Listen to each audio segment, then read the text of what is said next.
Good morning and welcome to today's New York City Council hearing for the preliminary budget hearing on higher education. At this time, we ask that you silence all cell phones and electronic devices to minimize disruptions throughout the hearing. If you wish to testify today, please see the Sergeant at Arms and fill out one of these slips. We thank you for your cooperation. Chair, we are ready to begin.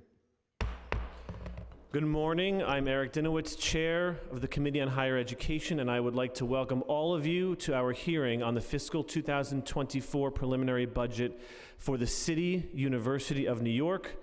We are joined today by Hector Batista, Executive Vice Chancellor and Chief Operating Officer, Wendy Hensel, Executive Vice Chancellor and University Provost, and Christina Ciampa, Vice Chancellor for Budget and Finance. Thank you for joining us.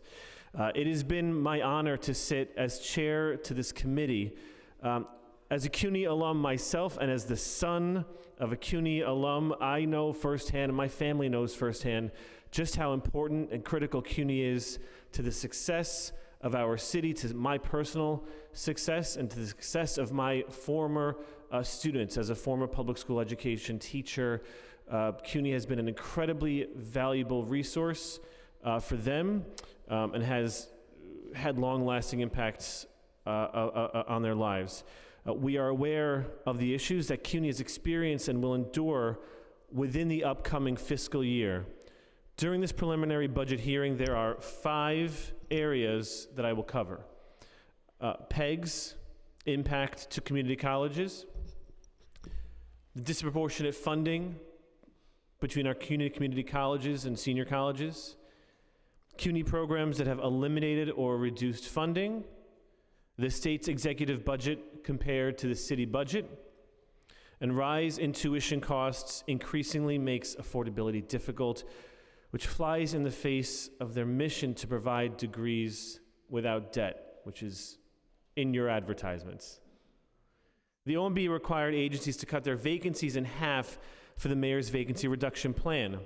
According to the preliminary budget for fiscal 2024, $4.8 million will be eliminated through PEGs and will increase to $9.5 million for the upcoming fiscal year and the out years. These PEGs will affect community colleges and their non-pedagogical staff. While funding is decreasing, costs such as collective bargaining, inflation, and pandemic costs are increasing, creating structural deficit for the university. Additionally, it is unclear exactly which vacant positions will be removed and if these positions are instrumental in some of our CUNY initiatives. There are disproportionate funding cuts. Community colleges, possibly the most needed institutions, are receiving decreased amounts of funding. The fiscal 2024 preliminary plan shows the following: a $168 million decrease to personal services and other than personal services in the CUNY budget. These cuts will affect mostly community colleges, and we need to understand how CUNY's programming is being affected by this budget. Reports also show that funding for more than 10 CUNY programs have been reduced or eliminated. Some of these new programs that we have just started since last year, such as CUNY Reconnect, where $4.4 million is needed to be restored, and others that have demonstrated positive impacts, like the $15.8 million for the Vallone scholarships and $4.5 million for research institutes.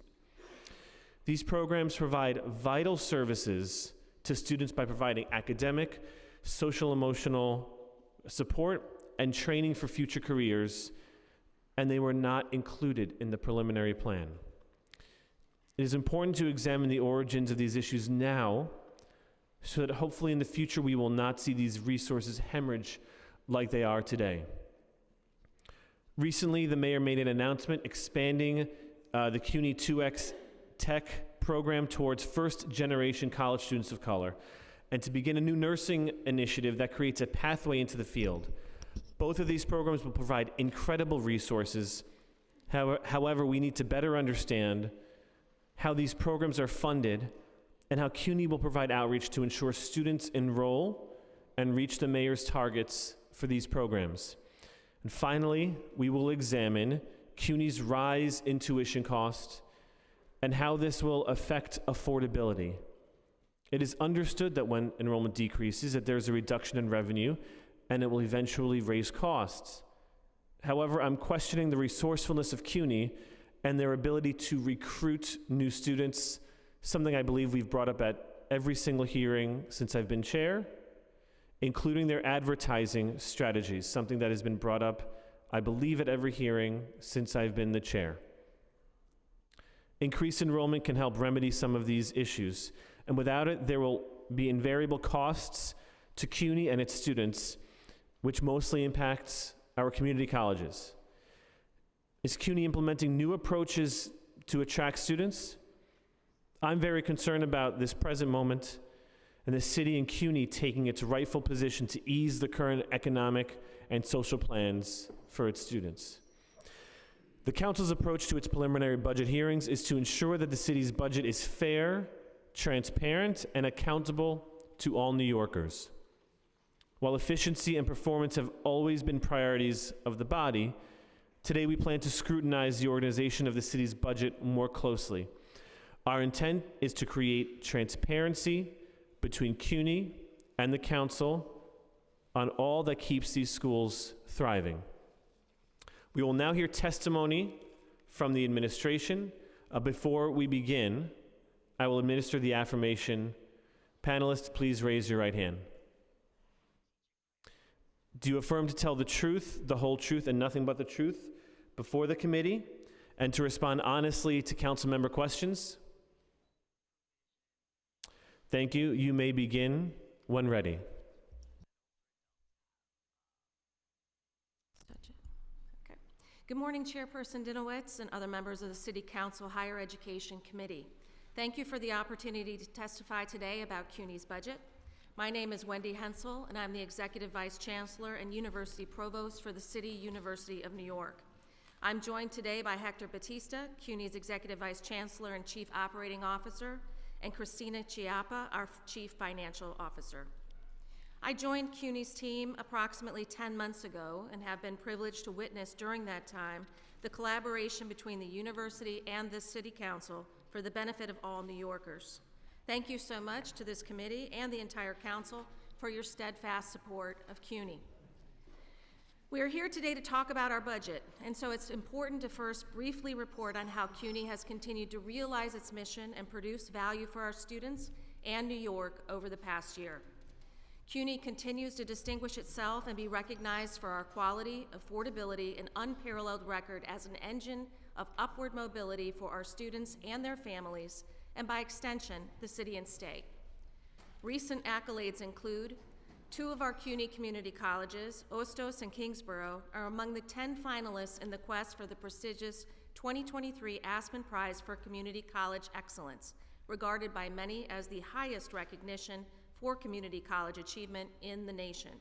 We're rooting for them, and the winners will be announced in April.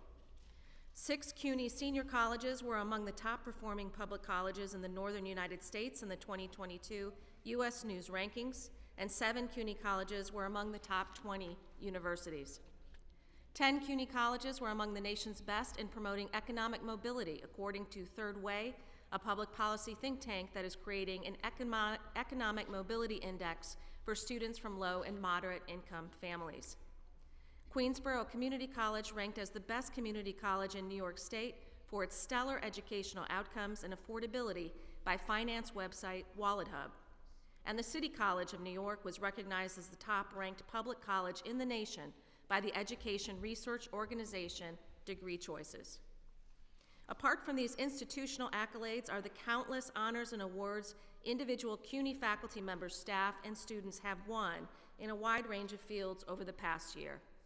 To give you just a few examples, Professor Dennis Parnell Sullivan won the Abel Prize for Mathematics, often called the Nobel Prize of Math. Pulitzer Prize-winning composer Tanya Leon was named a 2022 Kennedy Center honoree, and 2 distinguished CUNY professors and poets, Kamiko Hahn and Patricia Smith, were elected to the board of Academy of American Poets. At the same time, CUNY continually demonstrates its commitment to New York and the positive impact that we have on every facet of life in the city. To cite just one recent example, New York City Public Schools Chancellor Banks and our own Matos Rodriguez announced a groundbreaking $14 million partnership to train thousands of current and future public school teachers to deliver practical computer science and digital literacy skills to students across the city. We believe it's the largest effort of its kind in the nation. Often overlooked, meanwhile, is CUNY's excellence as a research powerhouse, propelled by more than 10,000 researchers and staff with growing support from public and private funders. Although historically CUNY research grants total about $500 million each year, in the first half of this fiscal year, these grants already amount to $417 million. That is a CUNY record, and if the trend continues, we will end the fiscal year with the largest amount of external research funding in our history. All told, we have more than 2,100 research grants for projects that are being carried out by researchers from the Graduate Center, our graduate and professional schools, and every one of our 18 undergraduate campuses. They are working to alleviate disparities in public health and pursuing advances in computer science, data science, biomedical engineering, and more. Just a few areas where our researchers are making measurable differences to our city, state, and nation.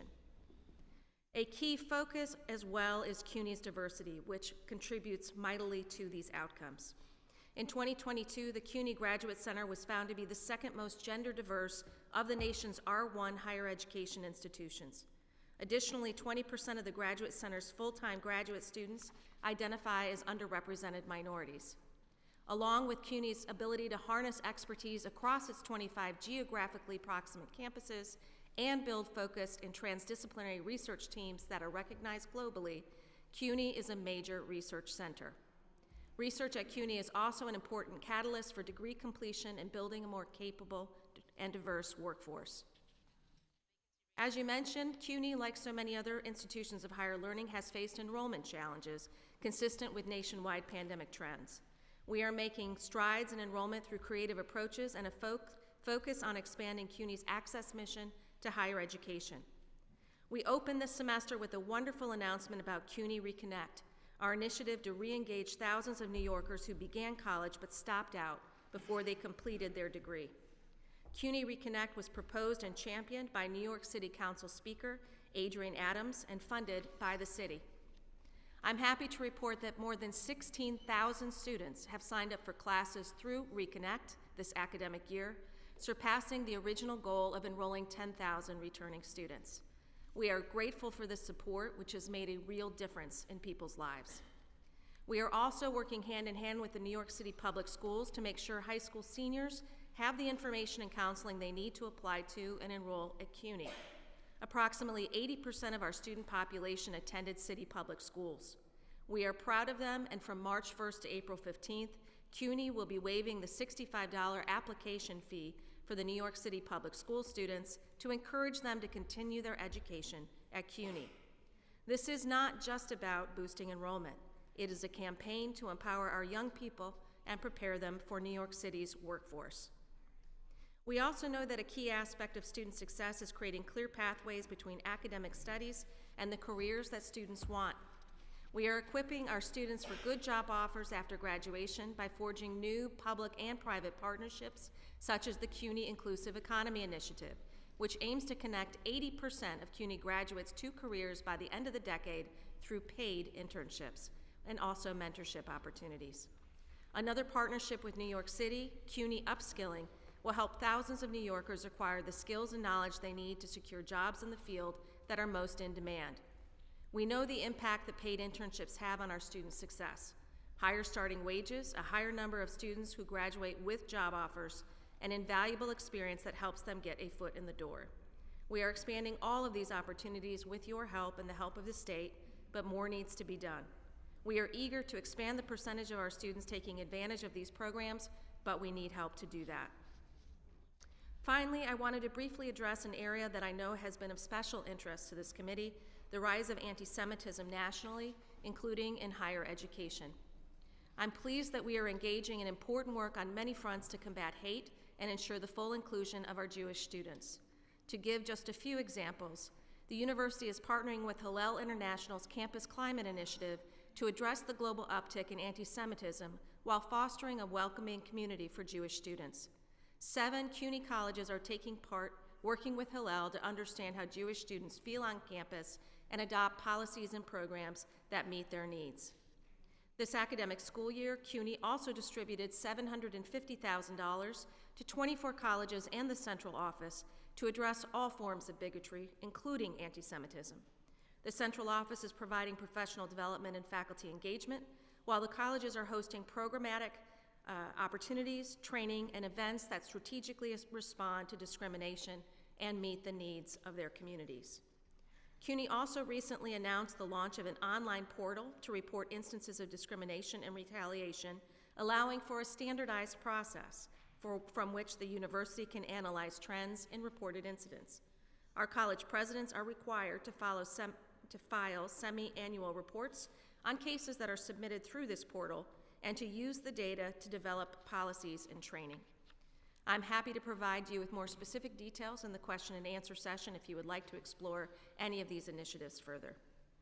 Chairperson Dinowitz and members of the committee, the university community deeply appreciates your continued commitment to high-quality CUNY education. This concludes my testimony, and Executive Vice Chancellor and Chief Operating Officer Hector Batista will now continue. Thank you. And before your testimony, I just want to recognize we've been joined by Councilmembers Barron and Hanif. Good morning, Chair Dinowitz and members of the City Council Higher Education Committee. Provost Hansels describes some of the actions being undertaken to realize CUNY's full potential to uplift New York. As so many of you recognize, CUNY is an important component of recovering, rebuilding our community, especially those that have been disproportionately impacted by the pandemic. Nearly 80% of our undergraduate students are students of color, 23% are Asian Pacific Islanders, 26% are Black, and 30% are Latinos. More than 80% of CUNY graduates stay in New York and contribute to the city's economic and civic culture. Half of our undergraduate students come from households with less than $30,000 annual income. 45% of our students are the first in their family to attend college, and 50% work while going to school. CUNY students, graduates serve our city's most critical workforce sector, including nurses and teachers. In fact, each year, CUNY graduates about 1,800 nurses, which represents half of the new nurses in the city in any typical year. The university also awards 5,000 degrees and certificates in education and supplies a third of new teachers for New York City public school system. CUNY's scale cannot be ignored. I would be remiss if I did not address the structural deficits CUNY is facing. These are due to decreased enrollment and related to tuition revenue, as well as unfunded mandatory cost increases. These deficits are harder to overcome with the efficiency target that the city has put in the preliminary budget, which I will discuss in more details later in my testimony. Provost Hansel described our efforts to increase enrollment, and we're doing even more to mitigate these deficits. One effort is the Efficient Reinvestment, or ERI. This initiative that includes an agenda of projects designed to produce greater efficiency and cost savings for CUNY. This first phase of the initiative involves automating processes that were once manual. 8 systems have been implemented, resulting in savings of $14 million. 5 other ERI projects are still being implemented, and we expect that will bring an additional $39 million in additional savings.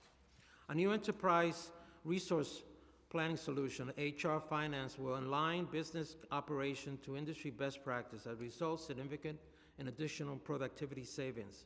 Another effort is through leasing savings. We implemented 9 lease transactions, resulting in aggregated savings of about $103 million between FY22 and FY35, and $9.2 million of capital contribution from landlords. In order to best serve New Yorkers, we are modernizing the university, transforming our operation through enhancing technology.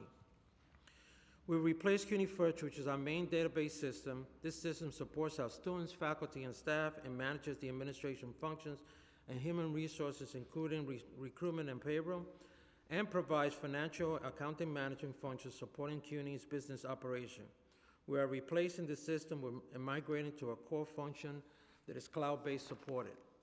This will provide the university the opportunity to improve agility, simplify systems administration, and empower users.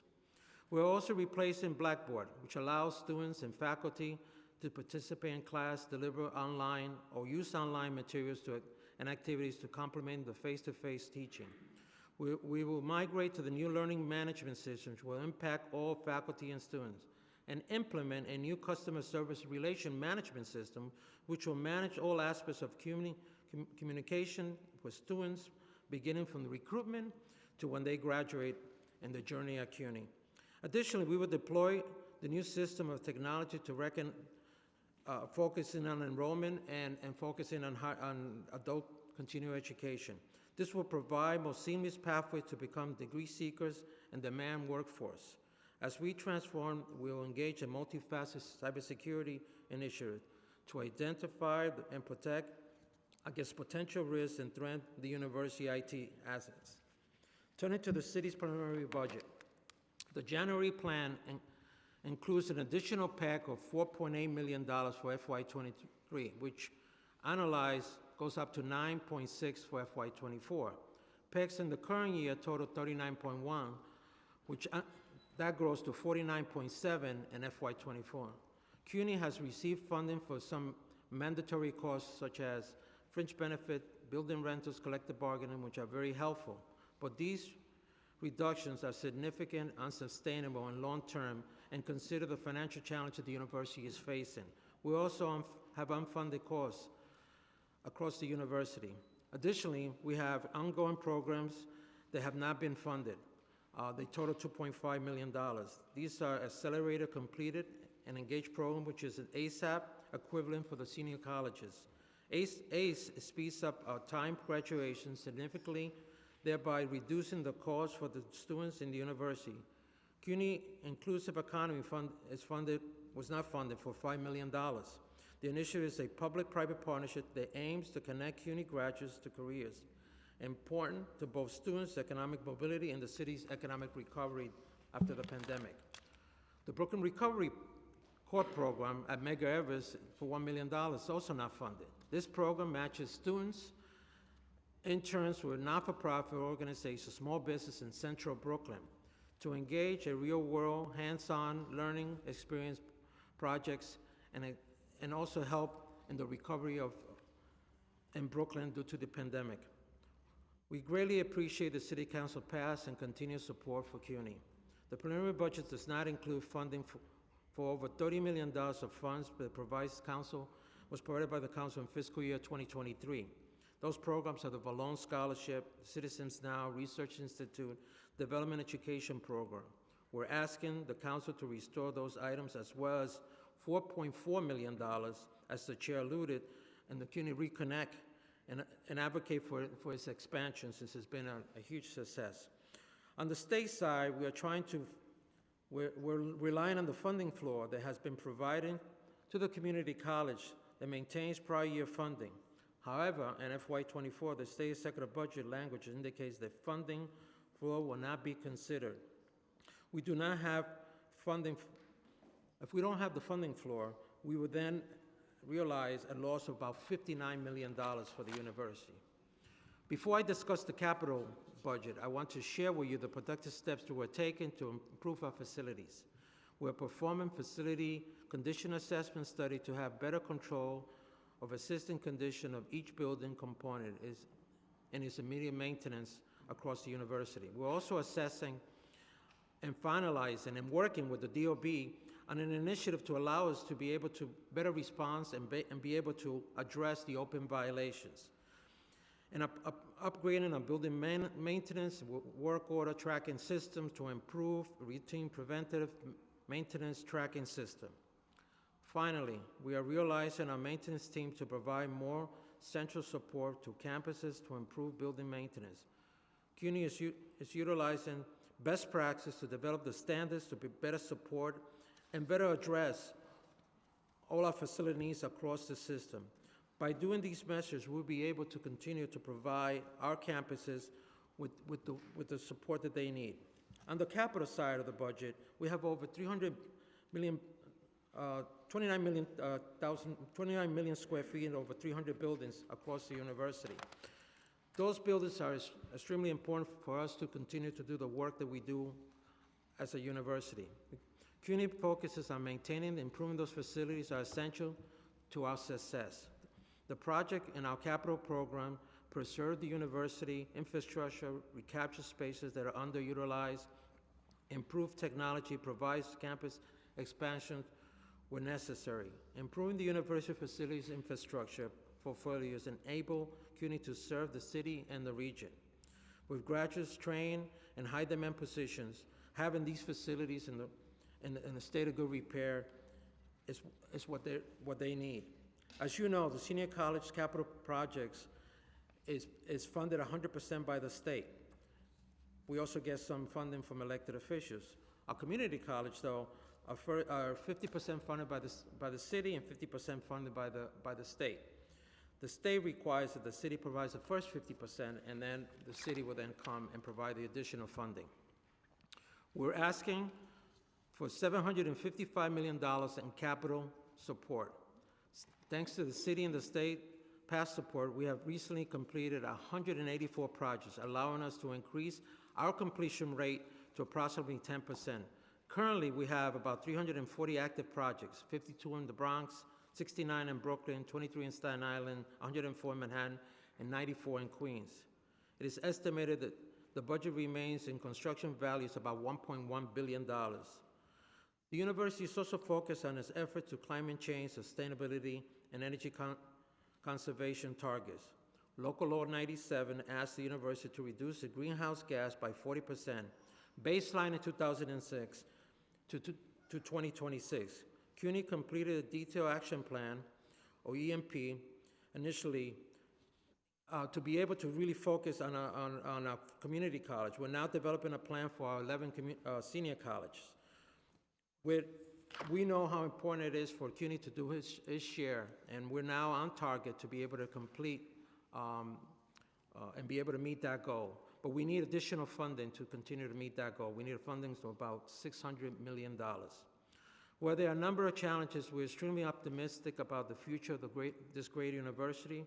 Your investment and support of CUNY built a strong and more vibrant New York, and one that exclusive benefits New York City regardless of race, socioeconomic status, immigrant status. On behalf of CUNY, I would like to thank members of the City Council Higher Education Committee and Mayor Adams for your continued commitment to CUNY.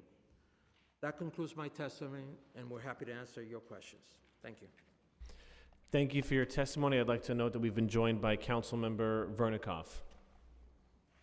Thank you. Okay. I was really taken by your testimony outlining all of the programs that CUNY provides, including ASAP and ACE, which I just assume are all on the chopping block, given the dire cuts. So we're gonna start with. I just want to start with that because it was one of the most recent things you said about ASAP and ACE. And you mentioned in your testimony, I don't know the exact line, but that these actually produce cost savings because it allows students to graduate on time. Is that accurate? That's correct. And do you have a cost-benefit analysis of what $1 in to ACE and ASAP produces?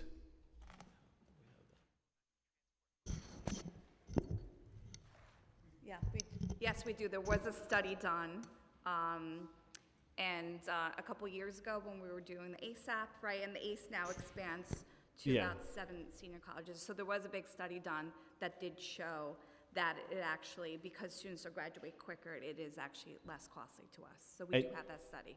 And do you have those numbers with you? I would have to look behind me. No, we could provide that to you. Please do. You know, we're going to hear a lot, you hear a lot savings. Yeah. And those are in huge quotation marks.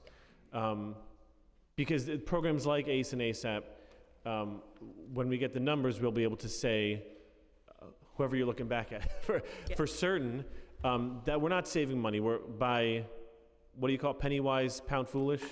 That's the phrase my mom used, yeah. And I can give you some data in terms of the graduation rates, which you can then infer the tuition savings. In just the few years that we've been doing ACE in the senior colleges, the transfer student 2-year graduation rate at Lehman, where we did a pilot, was 61% versus 30% without this program, which is quite astonishing. At John Jay, the four-year graduation rate with ACE was 60% versus 41% without it. And at the moment, there is no funding in the budget for ACE. Okay, so a program that obviously helps students but also saves money Correct. is set to be cut. Okay, I just want to make that very clear for anyone watching and listening. We're cutting a few bucks, but we're losing more money because we're not investing in this program. I'll get back to some of the programs, but I did want to start with that one because it was one of the things that was mentioned in your testimony. The vacancy reduction memo issued in November described a change in the city's hiring process, ending the policy that allowed agencies to fill one of every two vacant positions. Can you describe how this has impacted CUNY, and has your hiring process changed at all in the past few months? So thank you, council member. We actually do not follow that process because we're a state and a state instrumentality, but as you know, we have, because of these cuts, we have instituted our own sort of vacancy review board that sort of is looking at how to make sure that we are just watching our hires to assure that we're hiring in the right strategic ways that are an investment in terms of enrollment in areas that are going to continue to grow the university. Right, but that's the second part of the question, which is, I know it doesn't directly impact you, but have you, in a sense, implemented that policy in a sort of de facto way because of the PEGs? Have you changed your hiring policies as a result of, sort of following in line of what the actual city agencies are doing? Yeah, so we've asked every college to submit a financial plan, and with that, it's also a hiring plan that really shows how the college is going to really manage that particular college and look at how the investment in hiring is connected to growth, right? So in areas of, as I mentioned, of enrollment and other areas like that, we are really we're really focused on making those hires move forward. But in terms of, because we had these cuts, we had to implement certain criteria across the university.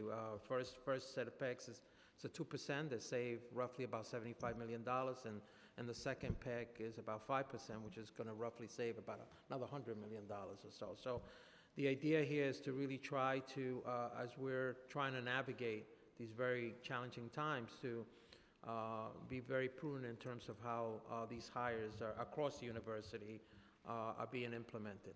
I imagine with these cuts, there's a big challenge in getting, let's see, the more able prize winners for mathematics, Kennedy Center honorees, distinguished poets. I imagine these cuts are going to make it harder to find distinguished professors such as those.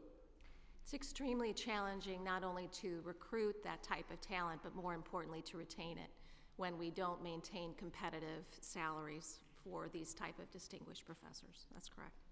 So in the PEGs, it's 4.8 million for FY24 and 9.5 for the out years.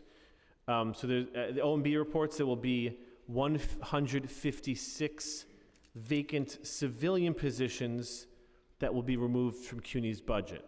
And so can you speak about the current impact of these vacancy reductions beyond, fewer poets and able prize winners?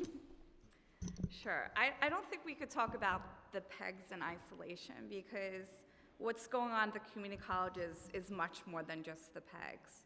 So since 2020, the colleges have lost over $130 million of tuition revenue. Plus, we have the PEGs, right, that you mentioned, the ones that we just received in the January plan.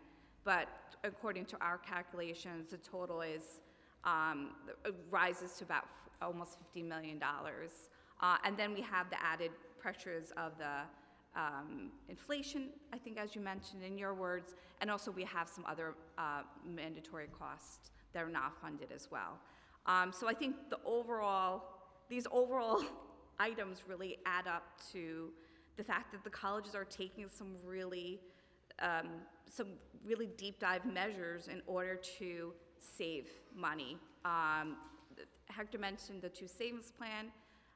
Such a large part of our budget is people, it's personnel. And so, of course, that's going to be an area that's going to get very hard by these cuts, the PEGs plus the tuition revenue that we're also losing.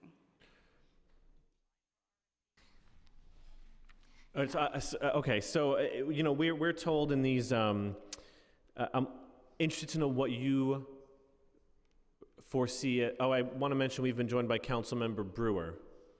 Thank you for joining. What the impacts of these PEGs are, and one of the clarifications, when we say civilian, pedagogical, and civilian positions, and can you better define what pedagogical staff is versus civilian? And so, for example, would a counselor or a guy, a support staff for the ACE program or ASAP? Those would be pedagogical. Those are pedagogical. Yeah. They're instrumental to the academic program.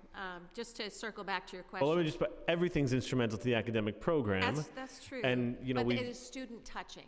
I think that's one of the distinctions that we make. If it encourages retention, graduation, or student success, it would be pedagogical.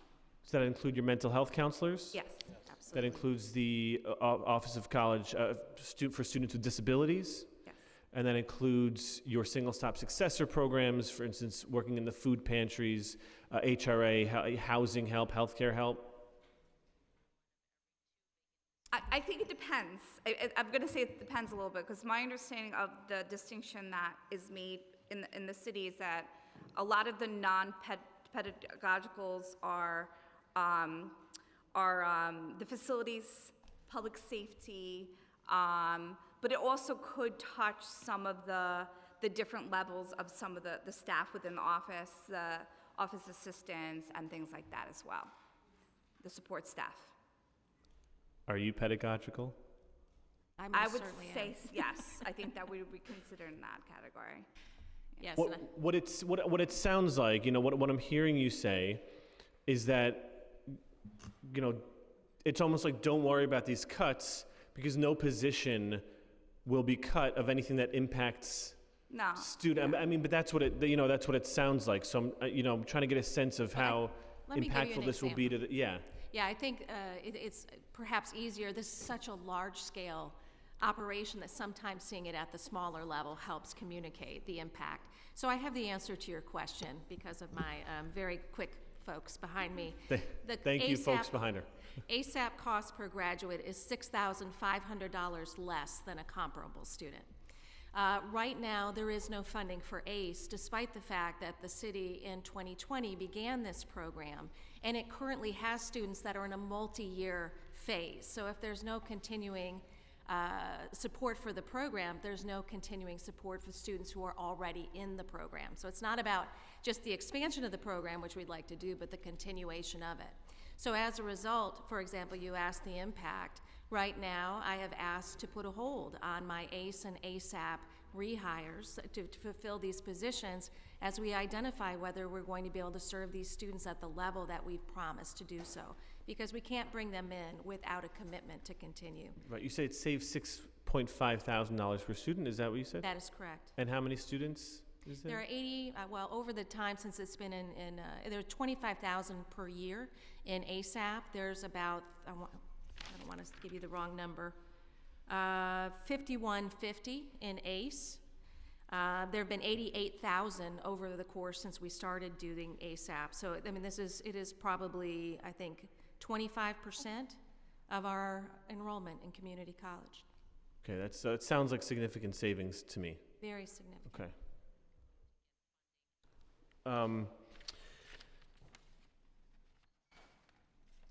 So it's still unclear to me, what are these vacant positions or these non-pedagogical positions that will be removed or that you can't do hiring for because of the PEGs and because of, as you mentioned, the other cuts that CUNY is receiving? Yeah, so I could try again. So while this last round of PEGs really focused on the non-pedagogical positions, because of our tuition problems, previous PEGs also, there are other positions, many of those that you mentioned, that we're not going to be able to fill or backfill or hire new ones because we don't have the budget capacity to do so. So I'm trying to clarify, the document that we get in the council says that we won't lose any pedagogical staff. But what you're telling me is that's actually not the case, because that's just impossible to do. Yes, yeah. Okay, so we're being told, and we're just talking from OMB? It's from OMB, right?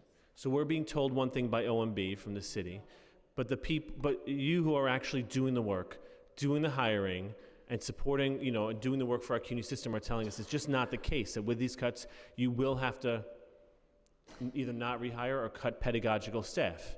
It's impossible to absorb a $170 million cut at the community college level without affecting instruction. We will do our absolute level best to meet the needs of our students, but there is no question that there will be an impact. Okay, so I just want to summarize the past, 10 minutes. We're cutting funding from CUNY and losing even more money as a result because of the $6,500 per student in programs like ACE and ASAP. And despite what we're being told, CUNY is going to lose pedagogical staff because it is impossible to otherwise make the $100-somewhat million savings. Yes. That's correct, right? Okay. That sounds awful. And again, as someone who benefited from CUNY and whose students for almost 14 years in my career were benefiting from CUNY and finding job prospects and finding success, the idea that these are going to be cut and they're not going to be able to find that success is absolutely heartbreaking and not the direction in which we need to go in this city. I want to talk briefly about the CUNY Reconnect program. It's a program to help adults return or reconnect to higher education.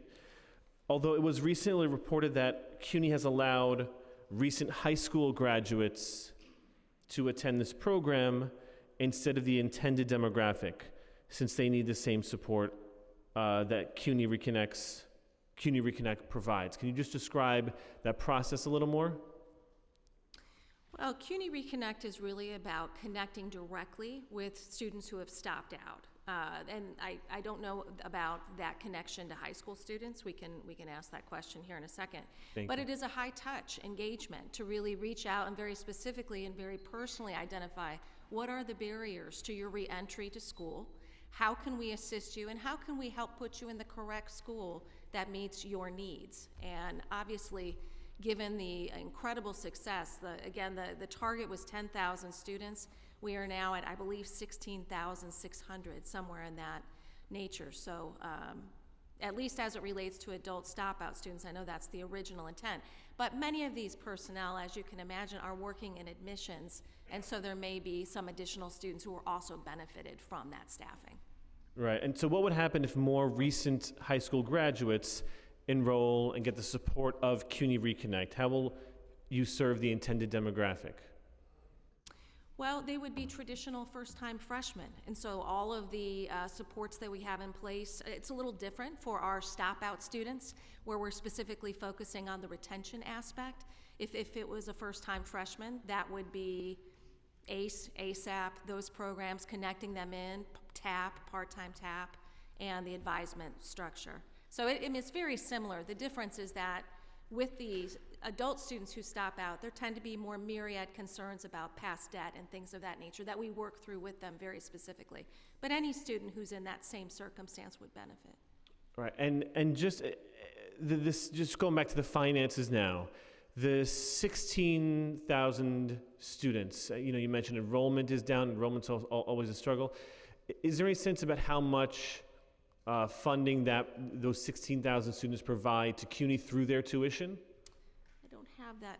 Do you have that number? I don't have that breakout, but we can definitely get it for you. We would have to break out the senior versus the community college students. Yeah, and I think you understand the intent of the question financially is what does a $4.4 million investment get us? Yeah.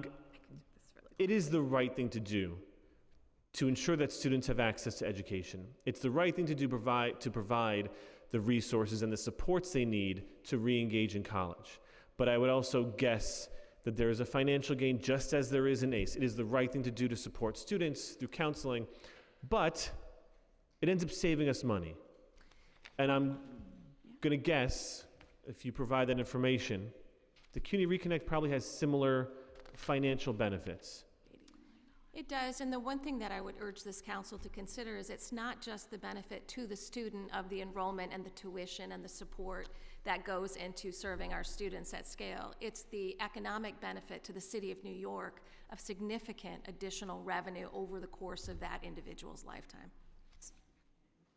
We will get the final number, but if we had assumed all 16,600 students attended a community college for 1 year, that brings us in $80 million of additional funds. So the number will be higher, right, because there will be some students that go to senior colleges. But if we just assume all this community colleges, that's how that math works out. So it's a big number. No, I heard you. I just Yeah. want that number to sink in. So we're going to potentially cut we're going to save $4.4 million, and it's going to cost $80 million for that savings. We would lose Is that $80 million in revenue. Roughly. Yeah. Roughly. I usually don't like back of the envelope math, but I just think that's sit a back good home, rough yeah. conservative estimate. Okay. Not the wisest investment choices in this budget. I want to turn it over to some of my colleagues who had questions. I'll come back for my questions. But Councilmember Barron had a question about the preliminary budget as well. Thank you very much. I want to start off with what you expect is a criticism of continually coming before us, even though 26% of the students are black, not one black person is represented up there presenting the interest of students. That has to stop. I'm going to repeat it every time you indulge in that, and I can't fathom that there's not a black person competent enough to come before us and make some of these presentations and be on this level. That's number one. Second criticism is of your chancellor. I've been trying with the black faculty to get a meeting with him. I think I would have done better with trying to get a meeting with Obama when he was president than your chancellor. He is not. He wants to meet with us separately, and I don't think that he should try to divide, and I don't know what the purpose of it, but he refuses to meet with the black faculty and myself together. And we simply want to address the interest of making sure that black faculty is hired, more black faculty are hired, and also that they, when it comes to getting the same treatment as others, when they're going for establishing books and trying to get tenure and all of that stuff, we want that dealt with. Having said that, I want to ask you a couple of questions. One, the Excelsior program that the governor had committed years ago that many of us were against for middle-class students. What's the status of that? Two, I think you have the ability to raise tuition. I hope you're not going to raise tuition on the students. Three, we come to these hearings and we talk about the cuts for this SEAT program and all these other programs. That's going to be restored. In this whole budget debate is the annual budget dance on many of the things that we talked about today is going to be restored. The governor does it, the mayor purposely cuts council initiatives so we cannot talk about the macro aspects of things and talk about these little programs, and then they'll all be skinning and grinning at the end saying, wow, we did it, we restored these programs. We need to stop that. That cut in the community college is tremendous. That 4-point-some-odd million is going to be put back, because that's an easy one. When I was up in the state assembly, I said, oh my God, they cut SEEK, they cut this, they cut that. At the end, it was all put back. CUNY, the public commitment to CUNY in terms of macro dollars, even the $745 million you're talking about out of a capital budget of what, a 5-year, $93 billion city capital budget, and a 10-year, $169 billion capital budget, and we're seeking $745 million. the bigger issues in CUNY around the budget have to be dealt with. And I also want to hear your comments on getting to a free tuition. Not the Excelsior sham, but a real free tuition CUNY, as it was when whites came to CUNY initially. The free academy when it was white immigrants. Soon as we came in, comes tuition, we don't have enough money, we want to get out of public education just like they want to get out of public housing and privatize in this capitalist economy.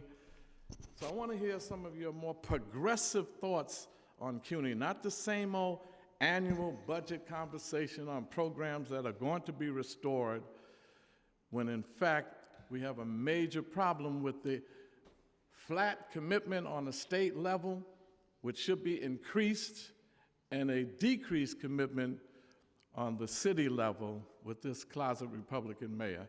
So I just want to hear some of your comments on that. Well, thank you, Councilman, for your question. We are very proud of the work we've done when it comes to racial diversity within the university. At the Chancery level, 61.5%. Before you give me your statistics and you're proud of diversity, I want to address the fact that you don't bring not one black person with you to present, not the diversity on all of that other level. Because, you know, diversity can mean different things to different people. I'm talking about black people. And how come none are presented here? And how come the chancellor won't meet with myself and the black faculty to deal with the issues that we need more black faculty and more black faculty tenured, not just statistics. If you give me a few more minutes, please. You're asking questions. No. No, I could do what I want to do. You didn't elect me, my people did, so you can't tell me. Then your time's up. I'm asking you as chair to ask a question, not pontificate. Because you pontificate, you spend a long time asking things. Yeah, I'm the chair, and when you're chair, you can do the same thing. I'm simply asking you to ask a question. I'm going to I'm continue. simply asking you to ask a question, I'm going to not go on a tirade. And don't You can tell ask, me if the question's about pontificating, that's if an the question's insult. about diversity, And please don't- ask. Don't tell me how to ask and what to say. You don't tell me what to say or Then how your to time's ask. up, and we'll move on to Well, then I'll Councilmember just keep Hanif, who had a talking. question. Well, I'm going to keep talking until I get a chance to be respected. Don't you tell me how to ask something. I'm not and telling you how to ask. I'm telling you to Let use me the 5 finish. minutes We you're could have finished allotted. by now. But you always But do you're not this with asking me a because you don't question. like what I'm saying. No, But that's what you that's always irrelevant. do. That's what you You're giving a always do. speech for 5 minutes, and it's not Well, asking a question. I'm going to be. We have members I'm of CUNY here. You're welcome to ask I'm a going to say what I question. have to say. You're not going to tell me how to say it. I'm not whether I telling can you how to make a say anything. statement or not. If you We have a could been question, finished. direct We it could have been towards finished. them. We could have been finished. So If you had I asked your wanna- question, we could have been finished. We could have been finished if you didn't interrupt. So if your question is about diversity and black I'll ask faculty, my own question. please ask, but you haven't Don't tell me been. what to do. Don't tell me what to do.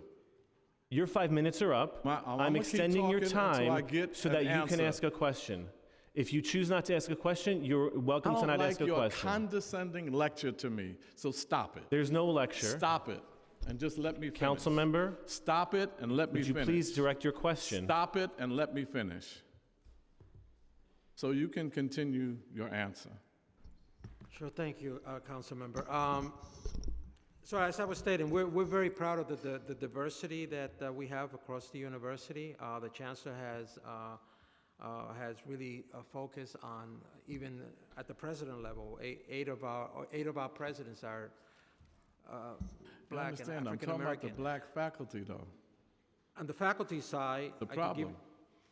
Excuse me? It's a problem with black faculty. I've been meeting with them. They're saying they have a problem getting tenureship. We will take your concern back to the Chancellor and properly get back to you with your request for a meeting. You asked me a question connected to the Chancellery.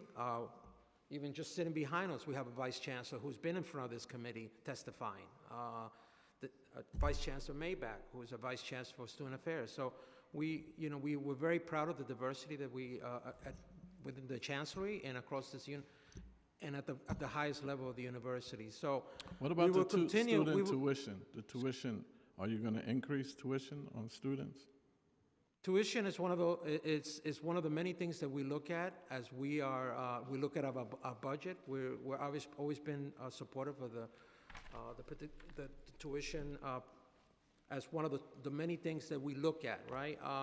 Ultimately, when we go in front of the board is the one that decides. Are you going to increase the tuition on the students? Ultimately, when we go in front of the board is the one that decides. As we go through this process, we will then look at how much resource we get from the city and the state to determine what we need to do next in order to make sure we Do continue you to plan run on this recommending a university. tuition increase? Again, once the budget on the state side and on the city side gets finalized, we would then go in front of the board and know exactly how much money we have in order to determine whether tuition. But I also would say that we haven't raised tuition on the community side of almost 8 years. Okay. And on the Well, 4 years that- I'm was just almost hoping that 4 years. continues. So we understand our student population and how difficult tuition increases for them, but this is one of the many things that we look at when we're bringing the budget forward in front of the board. And hopefully, we'll do extremely well with all of you, and that wouldn't be something that we'll take into consideration, but And then into why then- is the community college cuts, but it doesn't include Hunter College Campus School? They don't get the same cut as you're doing with the community colleges in the budget. I'm sorry, I don't understand. We'll be the we'll be nature of your addressing that. I believe your original questions were about tuition and about black faculty. I heard the Vice Chancellor talk about the meeting and discuss tuition. So I thank you for your questions, and we'll move on to I wasn't Councilmember asking you, I Hanif. was asking him. Please. Thank you so much. Good afternoon.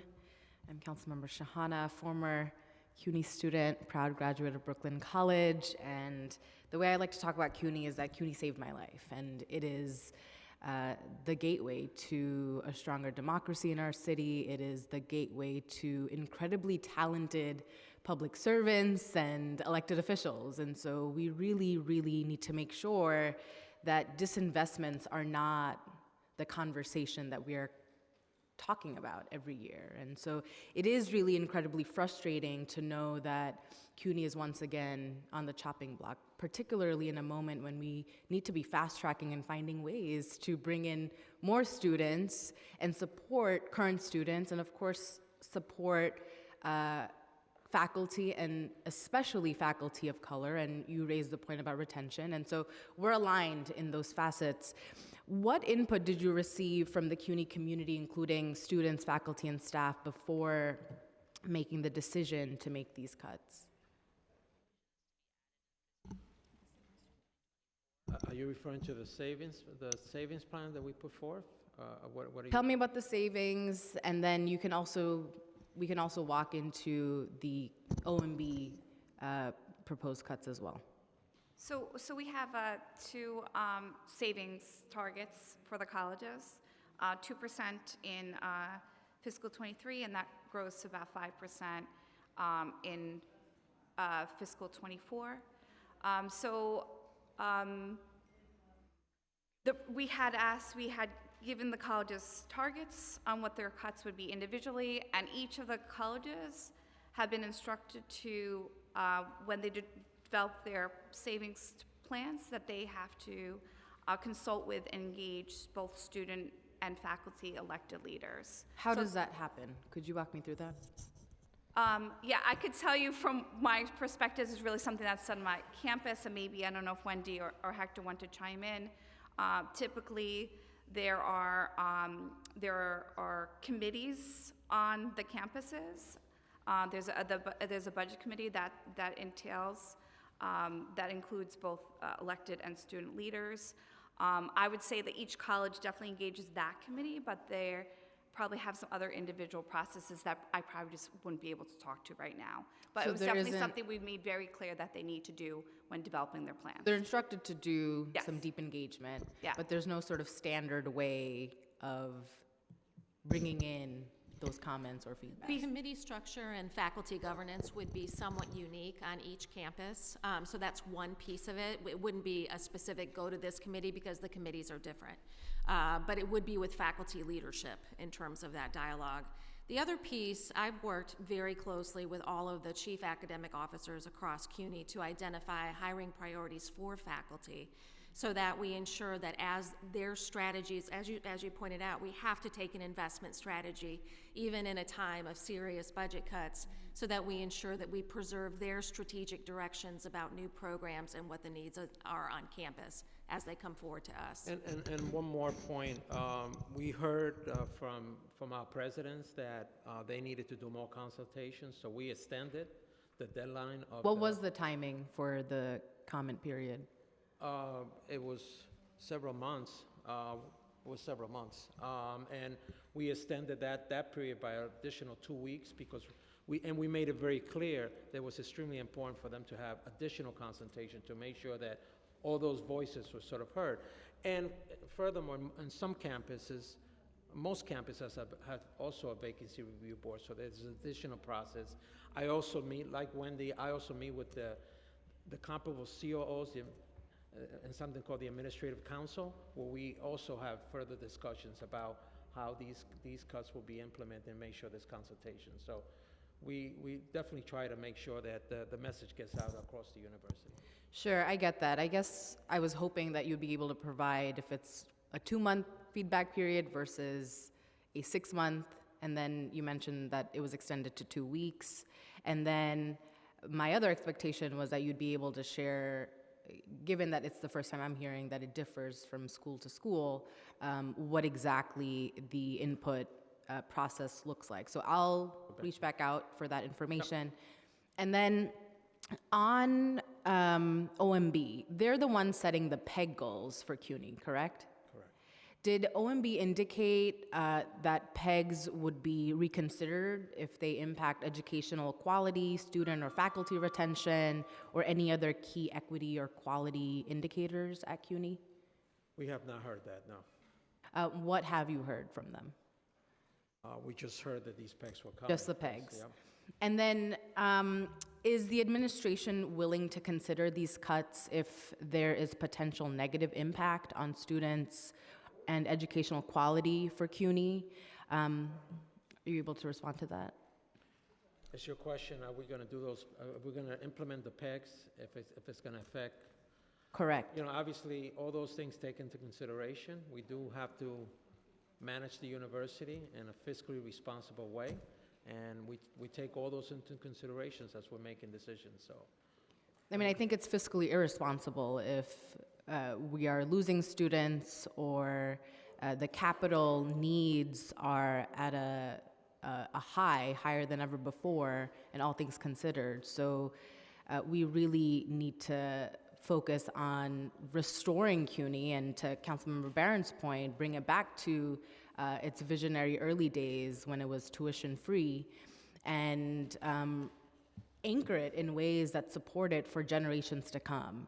I don't want to come back here next year building on this conversation about disinvestments. And so really hoping that our fight will be to expand on appropriate care and strengthen investments for CUNY and not cuts. Thank you. Thank you, Councilmember Hanif. I do want to recognize we've been joined by Councilmember Felice, and I also want to reiterate something that Councilmember Hanif touched on that we've discussed in this hearing, which is the role of Central CUNY in supporting its individual campuses, right? Where there is a point at which there is a model that should be used to, in this case, engage people. We've discussed it and you've acknowledged it last June when we said there's no reporting mechanism, central reporting mechanism for hate crimes and discrimination. You have since made that adjustment, and I thank you for that.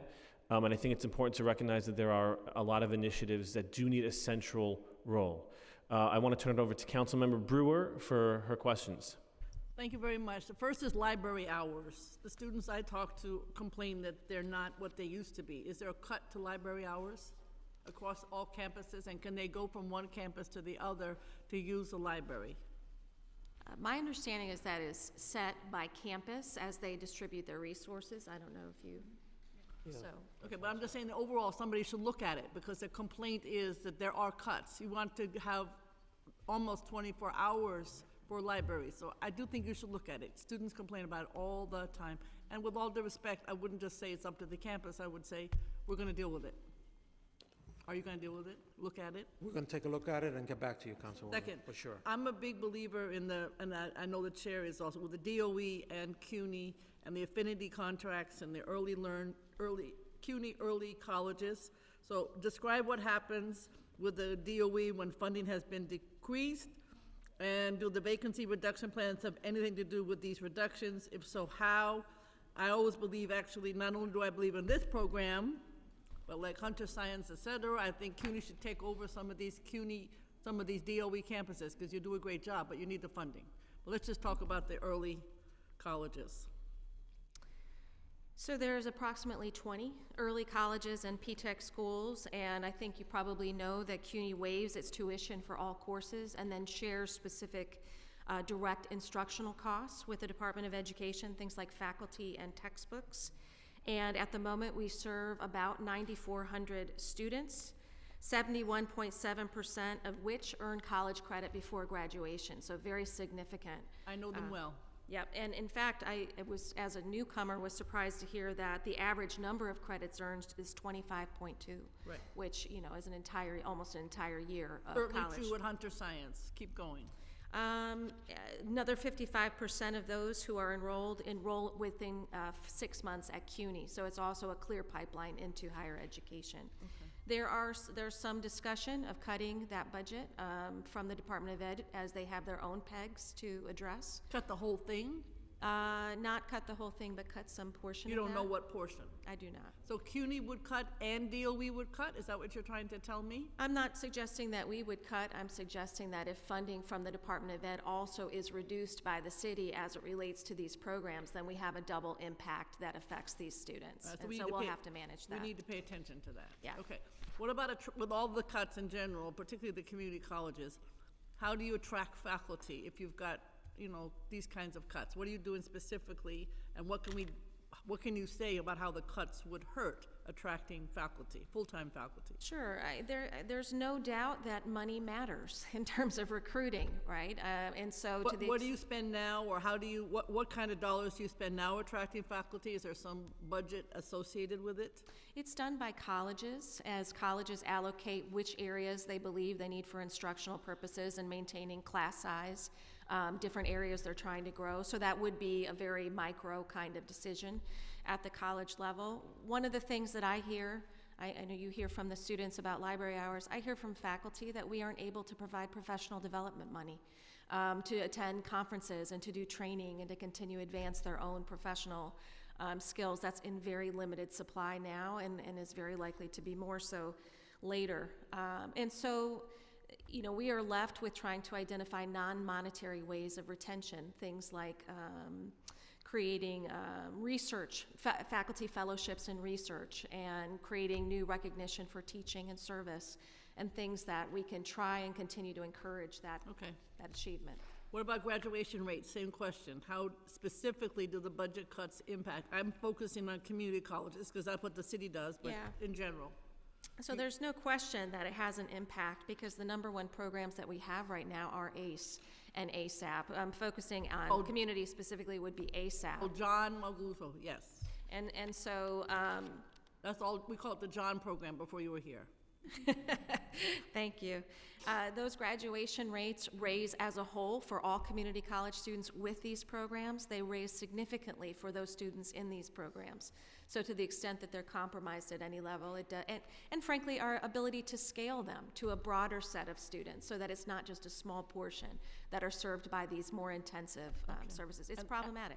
And then in the PSC newsletter, but in general, because I'm a tech person, what cuts to the technology world do these cuts represent? In other words, do you see any cut to technology, which is obviously the lifeline for all of us now, in terms of, it's a capital, but it's also, I would assume, an expense? So the staffing part, I would say the answer to that is yes. That's a very difficult thing to do, and that's a particular area where very high salary compression is in play. We've been fortunate to have $40 million from the state in the last year for strategic initiatives and investments that we're using very specifically to answer some of the challenges that Chair Dinowitz just identified. programs and systems that don't speak to each other. We need to integrate these systems, and we're doing a lot of work to upgrade them with this one-time money that's enormously welcome, but obviously is one-time money. All right, then just finally, and then I'll stop. On capital budget, I'm sure we'll have more questions, but you're planning the north building at John Jay for Gutman. I would like to update on that as soon as possible, but also I think you should put some affordable housing in there and not just condos. Can you respond to that? Sure, thank you, Councilwoman. If I have to sign off on it, you will not be doing all condos. Thank you for, as you know, we have an active RFP out in the community, and basically the goal for that RFP is to really look for a future home for government. Happy to sit down with you and walk you through what that project is going to look like, but we're probably about 2 months away from getting all the RFPs and being able to understand what the market bears and be able to have a more lengthier discussion. It's not just about the market. Well, I understand your question. I mean, obviously, CUNY's mission, we're not in the housing business, but CUNY's mission. I am.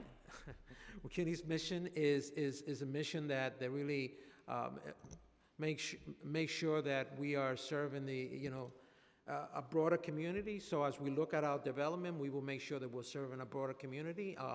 Obviously, we will look at all the proposals and be able to make a determination. We do have to go in front of our board to trustees in order as when we get the final proposals and our board has made it very clear to us that a lot of factors have to be weighed in there. But you have the But whole- our main goal, Councilwoman, let me be clear, our main goal is to find a home for government. It's a long time coming. I and know something all we've about government. committed. I was there when it started. But the issue is, I need to make sure that that has some affordable housing. Thank you very much, Mr. Chair. I made my point. Thank you, Councilmember Brewer. Councilmember Vernikoff. Thank you, Chair Dinowitz. Thank you all for being here to testify. I'm Councilmember Vernikoff. I'd just like to comment and say that I think we can all agree that CUNY has many different issues, but I think it's quite dishonest and frivolous to accuse CUNY of being bad in its diversity, especially when it comes to Black faculty and students. Last hearing, we saw Vice Chancellor Maybank and Senior Vice Chancellor Glenda Grace with us to testify, so I just, with that, I'll ask my first question. Has CUNY resumed all projects that were delayed due to COVID-19? And if so, which projects? Say that again, I'm sorry, Councilwoman. Has CUNY resumed any projects that were delayed due to COVID-19, the pandemic? Oh, capital project. Oh, okay, sorry. I'm sorry. We have, Councilwoman. We are, as I stated in my system, we have, I think, about 184 active projects right now across the university, and and I'm happy to provide you with the details how it breaks down by borough, which totals about $1.2 billion. And so one of the things that is important for our chancellor and for me is to really improve our completion rate. And I'm happy to report on these projects, we've increased our completion rate by 10%, which is, a step in the right direction, but still not where we need to be. So a lot of emphasis have been put on. Our new Vice Chancellor, Mohammed Atala, has been charged with really putting together a very comprehensive initiative to be able to address how we as a university really responds to, in a more expeditious way, respond to be able to complete these projects in a timely manner. Part of it is connected to us making sure that our partners in this, DASNY, meets their obligation in terms of completion rates, but we've done some reorganization internally to be more nimble and be able to respond to projects. For example, a partnership that we're doing with the Department of Buildings to be able to really deal with a lot of the violations, a reorganization, being able to bring in a lot more expertise internally from architects to people on our own staff to be able to be more nimble and be able to respond to these projects in a more timely manner. And lastly, we're also going to be doing a lot more projects ourselves. We rely a lot on DASNY. We think they could handle a lot of the larger projects, but a lot of the smaller projects, we think that we could handle those. So that when I come back in front of you again, I'm going to be happy to report, the kind of the progress that we made in that regard. So you'll be able to let us know how many total projects, yes? Yes. Thank you. And what are CUNY's total appropriations reauthorized in fiscal year 2024? In terms of capital, Yes. we're asking for about $745 million from the city to meet our, but I think I'll get you a more direct number. Oh, on the city side, our capital appropriations, $1.2 billion. And how much of CUNY's capital commitments have been spent down in fiscal 2024? We're going to have to get back to you on that. Okay. Okay, thank you. That's all. Thank you, Councilmember Vernikov. Can you just clarify the $1.2 billion and the $745 million two number? I wasn't clear to me what those two numbers were. Well, the 745 reflects all the active projects that we have right now in our current pipeline, and the 1.9 is the request that we're moving forward. From the city. And the 1.9 is 1.2 or 1.9? 1.2. 2. And those are specifically for the community colleges? The 1.2 is For all. yeah. How much of that do you expect to be matched by the state? So for fiscal '24, the state has matched about $120 million. About 70% of that. 70? 70% of the 1.2 billion request would be matched by the state. Right. Okay. I think another example of penny wise, pound foolish, when capital dollars are matched, we can get that good investment. And do those capital dollars include heating and building upgrades to Bronx Community College? Yes. Well, we have quite a few active projects at Bronx Community College. As you know, we have, because I know we've had discussions with you about that school. We came in the central office and provided some support to really deal with some of the underlying issues that we're having, but now we have really moved some of those projects forward to be able to really address an infrastructure that really has some challenges. I think one of the things that as I mentioned in my testimony, we're doing an assessment across the university of all our facilities and all our systems. By the end of this year, we will have a handle on all our system and the age of our systems, so we could properly target those systems that have not met their lifeline. That they're in a state of probably not a good repair that we have to address. So that way we could be a little bit more targeted in terms of responding to that. So you don't quite know the scope of the problem at BCC, or you don't know the financial scope of it, is what I'm hearing?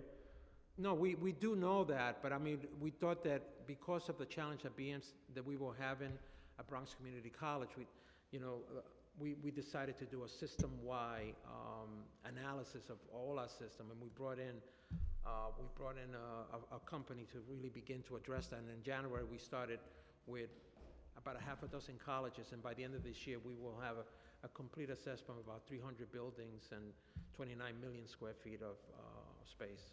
Now, forgive me for, did you not do that during COVID when ventilation was sort of the number one issue? Did that assessment not occur in 2020, 2021? We did, but what I'm trying to get, and I'm not being very clear, what I'm trying to say is that we're not only we're taking it a step further. We're now looking at all other areas of not only heating and ventilation, just system-wide across the university to make sure that we have a real handle on what are the things that could come into a state of that we need to, in terms of a state of good repair. Oh, so for example? Bathrooms, windows replacement, all those kind of system upgrades, wiring connected to the technology, just kind of looking at the whole system across the university.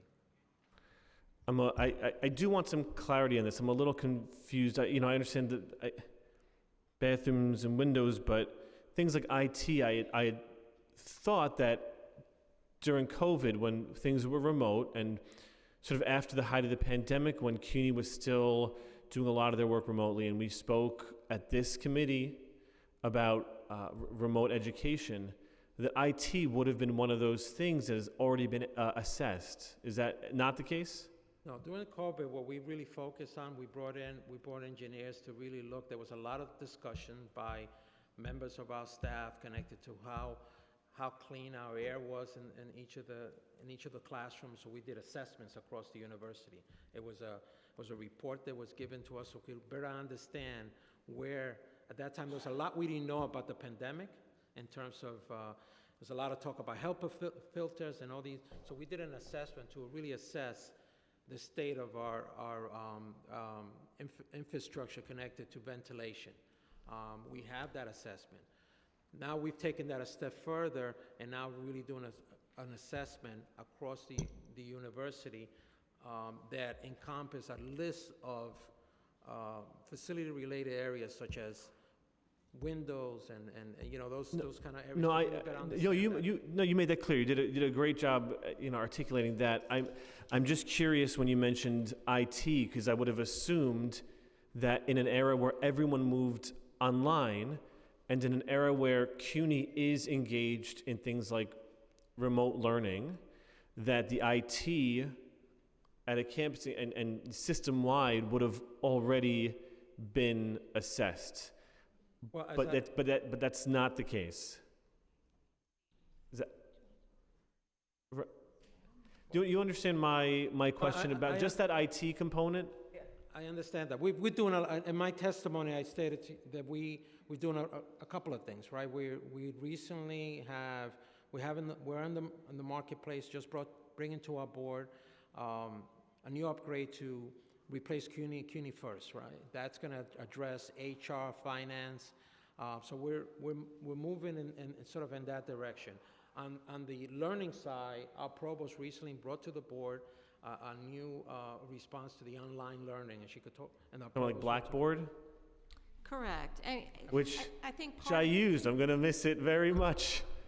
But the Blackboard and the HR, that's under capital? That's under your capital plan? Yeah. Okay.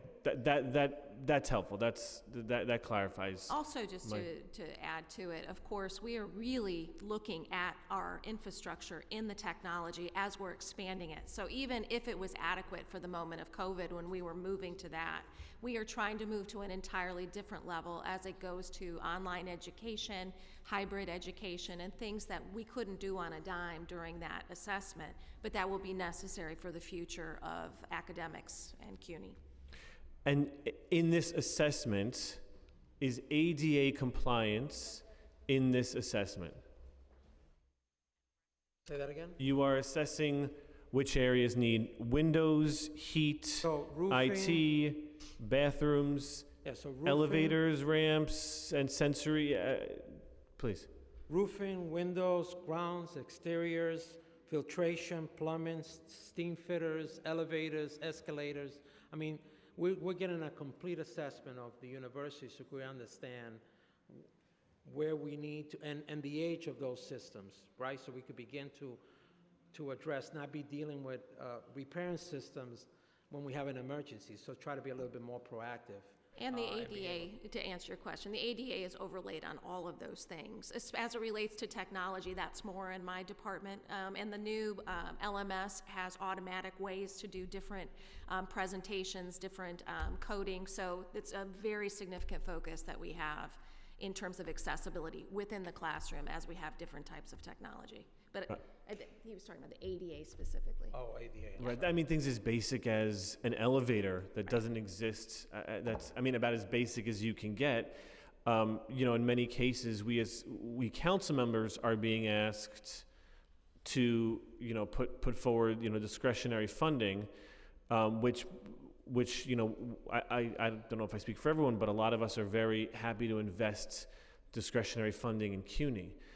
But especially when it comes to ADA compliance and again, basically things like elevators at a most basic level, I would think that as part of your capital plan, central would be the ones putting the funding towards that. And that is true, and it's going to be part, what this assessment is going to allow us to do is to really have a better handle on all those areas that we need to really hone in a little bit more, right? As opposed to being responsive to emergencies, we're going to be more proactive.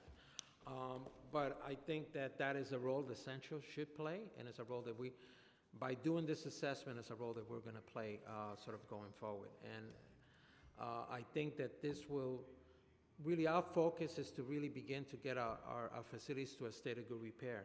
And in order for us to be able to do that, we have to really understand where we need to either gut rehab it, knock it down, or repair it. And I'm stepping in that direction is by doing this assessment.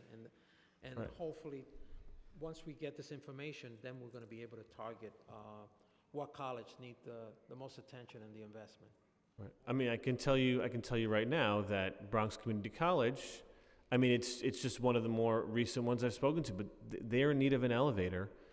And an elevator is not a nicety, it's about access.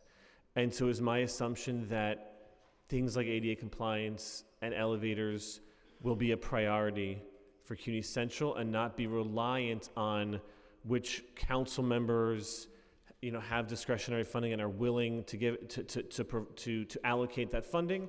And it's not just Bronx Community, it's throughout the entire city.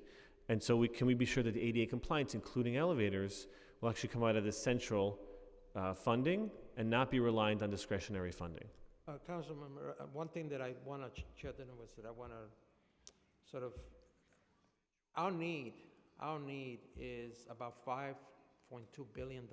We get about $1.2 billion in terms of deferred maintenance. So our need is tremendous.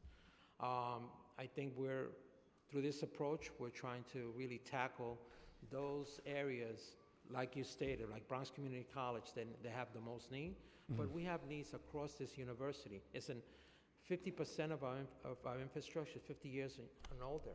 There's been a lack of investment in those, over many years. So we're taking a different approach, and the approach is to really focus in on getting our facilities to a state of good repair. And that's going to take us being more targeted, us having a better understanding of the areas that we think we need to focus on. So we're going to triage those colleges that are in most need. Those are the ones we're going to focus on first.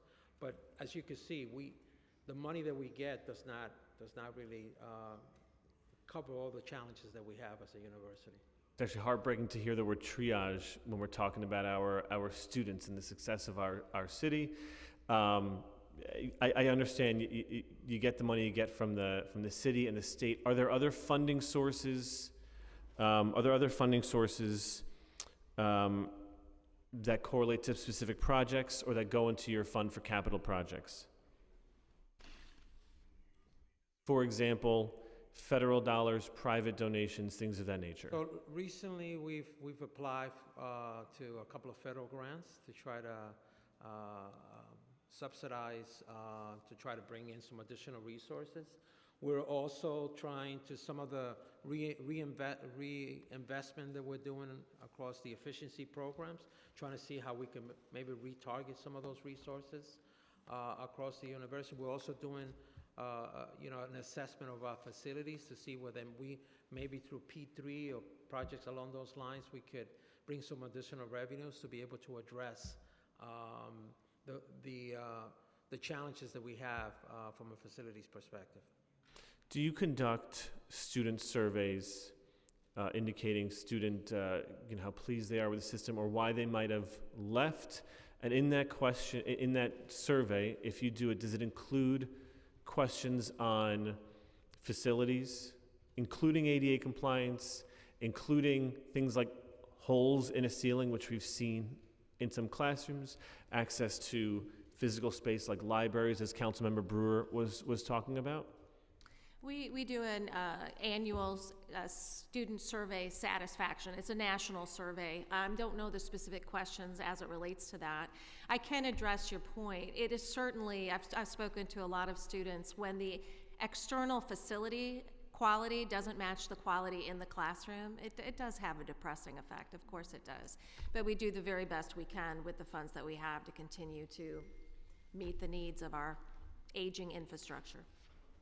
Certainly, and I would hope that if it doesn't exist already, that included in your survey questions are the things that are directly related to the budget needs and the budget asks. I would add that I hope that you're surveying people reconnecting through CUNY Reconnect, and and discussing and surveying why they left in the first place, why they made that choice, or why they were forced to leave, in the first place. Yes, that is very much what we're doing. That's part of the Reconnect. And if you'd like to see that student survey, I'd be happy to share with you. I'd love to. It's very interesting. There's a lot of information in there. One of the things Is that, by the way, are those survey data public? Are they online? That I don't know. I see your... Yes, public and online. They are online. Okay, that's wonderful. And when you do this survey of your facilities, are the needs going to be posted online, or is that going to be kept to internal discussion? I was just getting an answer to your to the ADA. Thank you. So we have approximately $103 million specifically dedicated to projects, active projects connected to ADA, such as bathrooms, elevators across the university. It is a part of an ongoing 5-year plan that system-wide that we've put forth. Happy to share that with you at some point.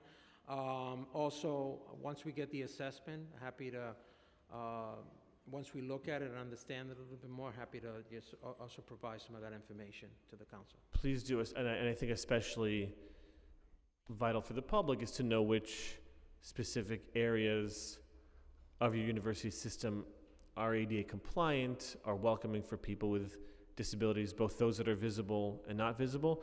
And the $103 million for ADA compliance, I just want to go back, whether it's for that or the entire capital, you said just the entire capital plan. You said you applied for federal grants, is that right? For capital funding?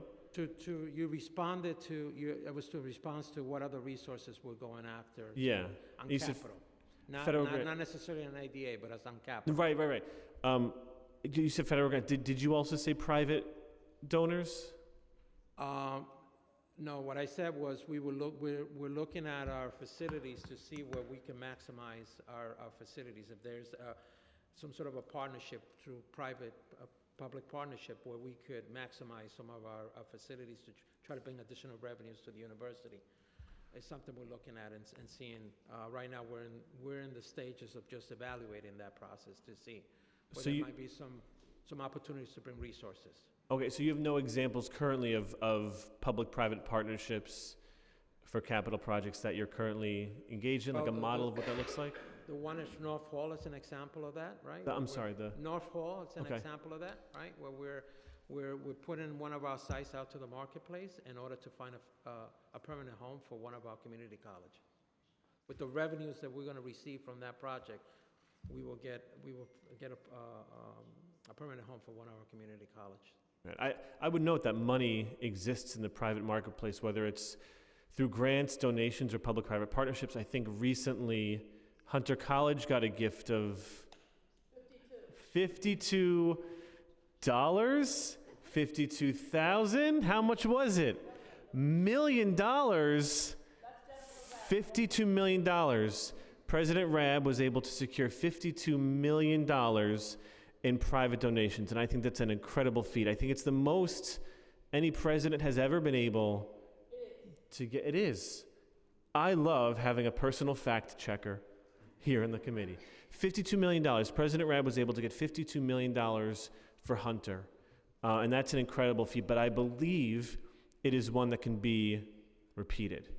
And I believe there is money in the private marketplace of people and organizations who want to invest in our future. And as much as our city is attempting to divest, we do have private organizations and individuals who want to invest. Don't do that. Don't do that. Just give me my opportunity to speak. Don't do that.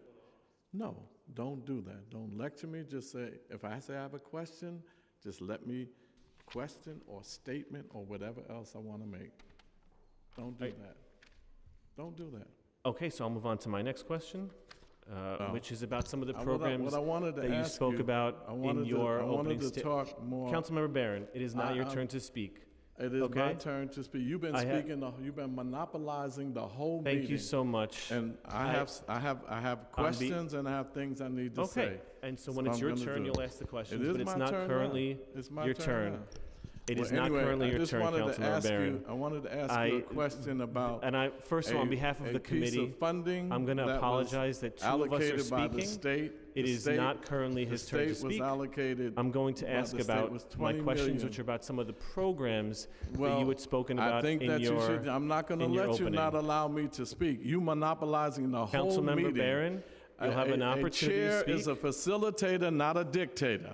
You are a facilitator, not a dictator. Correct. I'm currently So you facilitating. can't monopolize the whole meeting. Councilmember And Barron, then when I currently say I have a facilitating. question, you're going to say, "Do you have a question?" That's what I said. That's correct. You didn't say I that. said I have a question. Councilmember Barron, Just let me you'll ask have, my. Let me you'll have deal an with my. opportunity to speak. The Excuse me? opportunities, you'll have an opportunity to ask your question. I'm doing it now.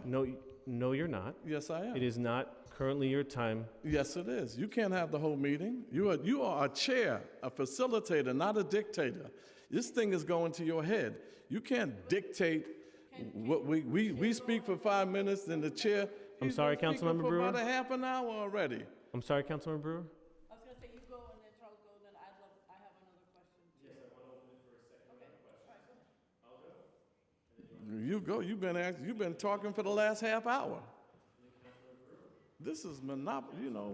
You don't understand what a chair's role is. It's a facilitator, not a dictator. Well, I'd love to have your TED Talk on it later. I'd love to have your professional development. Unfortunately, I didn't receive that professional development, so I'm going to continue with a few more questions. Then you'll have your questions. Then Councilmember Brewer will have her questions.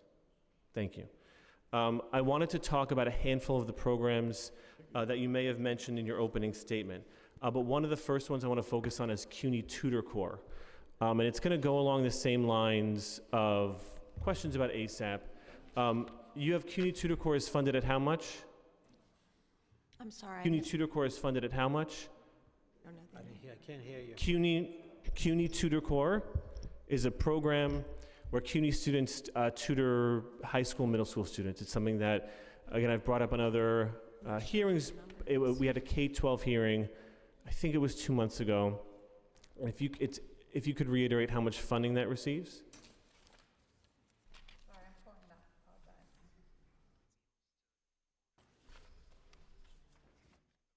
Give me 1 second. Sure thing.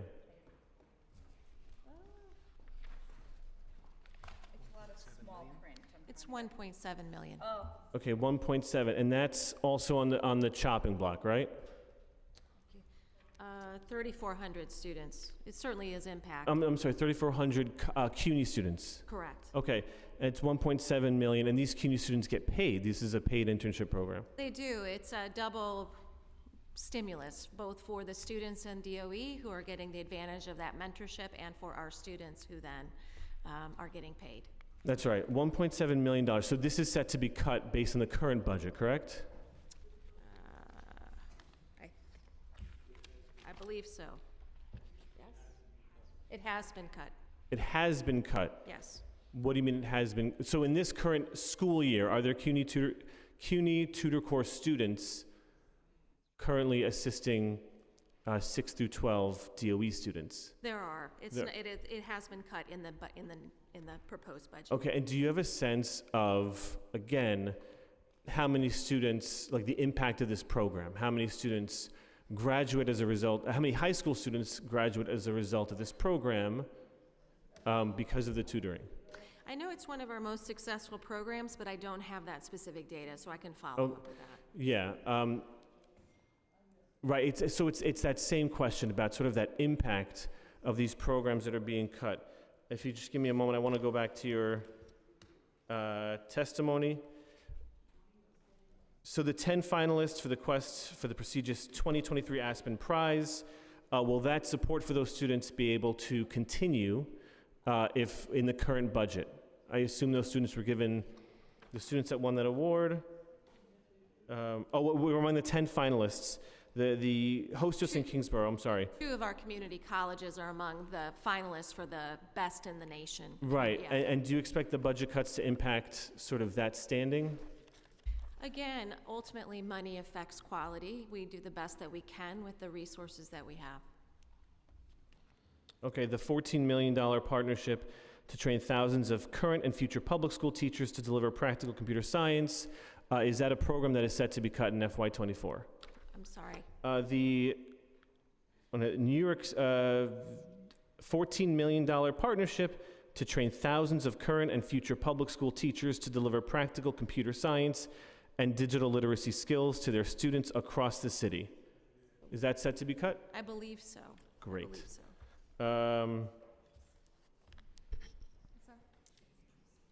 Is there more?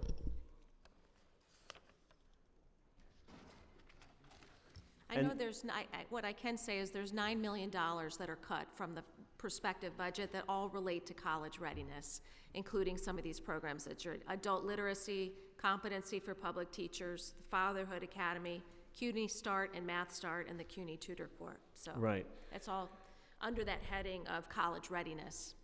The $65 application fee, you waived it this year for NYC Department of Education students. Do you expect to be able to waive the application fee next fiscal year? That is under discussion. We would like to. We did not waive it this year, to be clear. We waived it for a 6-week period for Department of Education students. Many of our Department of Ed students already get a waiver, but not all of them. So this time period of 6 weeks is for all DOE students. Okay, thank you. And lastly, the $750,000 for the 24 colleges to address bigotry, including anti-Semitism. Am I to assume that that will not be renewed for next year? Is that money that's supporting interfaith and interethnic group, that's going to be cut? It was a one-time allocation, so there's nothing to cut, but it would be affected by the overall resources that are available. Well, I would just add that I would hope that among the other things we hope to restore, that funding be baselined. You know, the reason being, as any educator understands, education is continual, and as you understand at a specifically a 2 or 4 year college, you know, there are new students every year, and a cohort of students leave typically every year. It's an ongoing need, to be sure. Yes. Absolutely. I will turn it over to Councilmember Barron. Thank you. I wanted to ask about remediation. Is remedial classes only offered at 2-year colleges, or did they restore it to the 4-year colleges?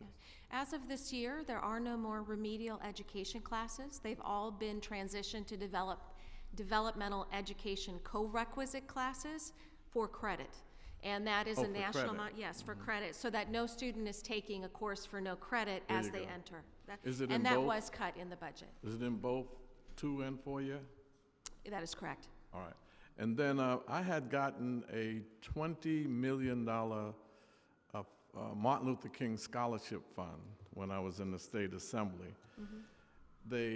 That was for non-tuition costs. Many of our students are suffering the cost of books, transportation, childcare, clothing, food.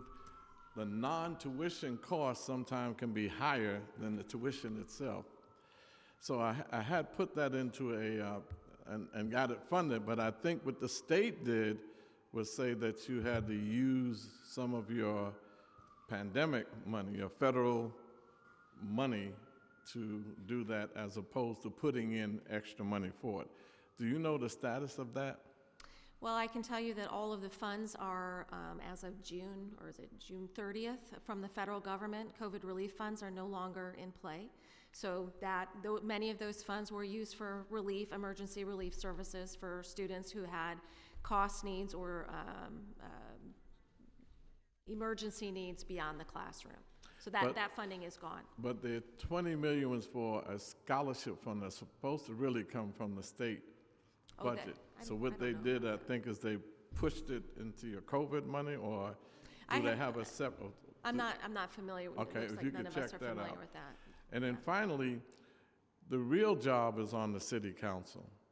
You know, you are strapped with a lot of financial constraints, but it's this council that has the power and authority to pass a budget that says $5 billion out of this capital money for CUNY, and $5 billion out of $93 billion 5-year or $169 billion 5-year. So when we come and you testify before us, there's some fiscal constraints you have that this very city council is putting on you by passing budgets. The mayor doesn't pass the budget. He just proposes a budget. So we have 31 women, we have over 30 people of color, we even have some socialists and radicals. We can't tell a conservative mayor that, no, we're not gonna pass a budget that doesn't have $5 billion for CUNY in capital money. So that's the route that I'm gonna be taking during these budget negotiating times, because this council, very disappointingly, last year passed a budget that had stuff in it that should not have been, cuts in it that should not exist, just so that you know that we don't have a deficit. We have 8.3 billion in a reserve fund, and the unexpected revenue last year and this year from Wall Street was in the billions. And so there's no reason why CUNY should be treated the way it is.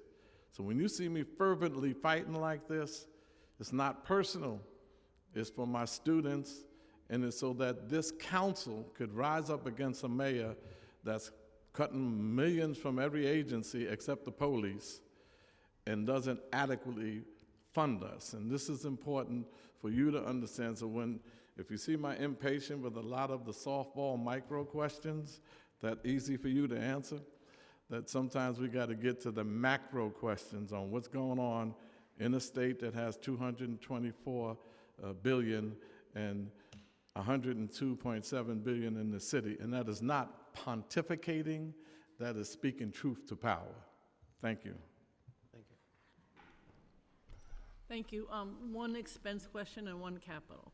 So again, for the students, I know there are cuts, I assume, to the mental health programs, the nursing programs, and I know these are extremely well-utilized programs. Can you be specific as to what programs are being cut for both of those two, mental health and nursing?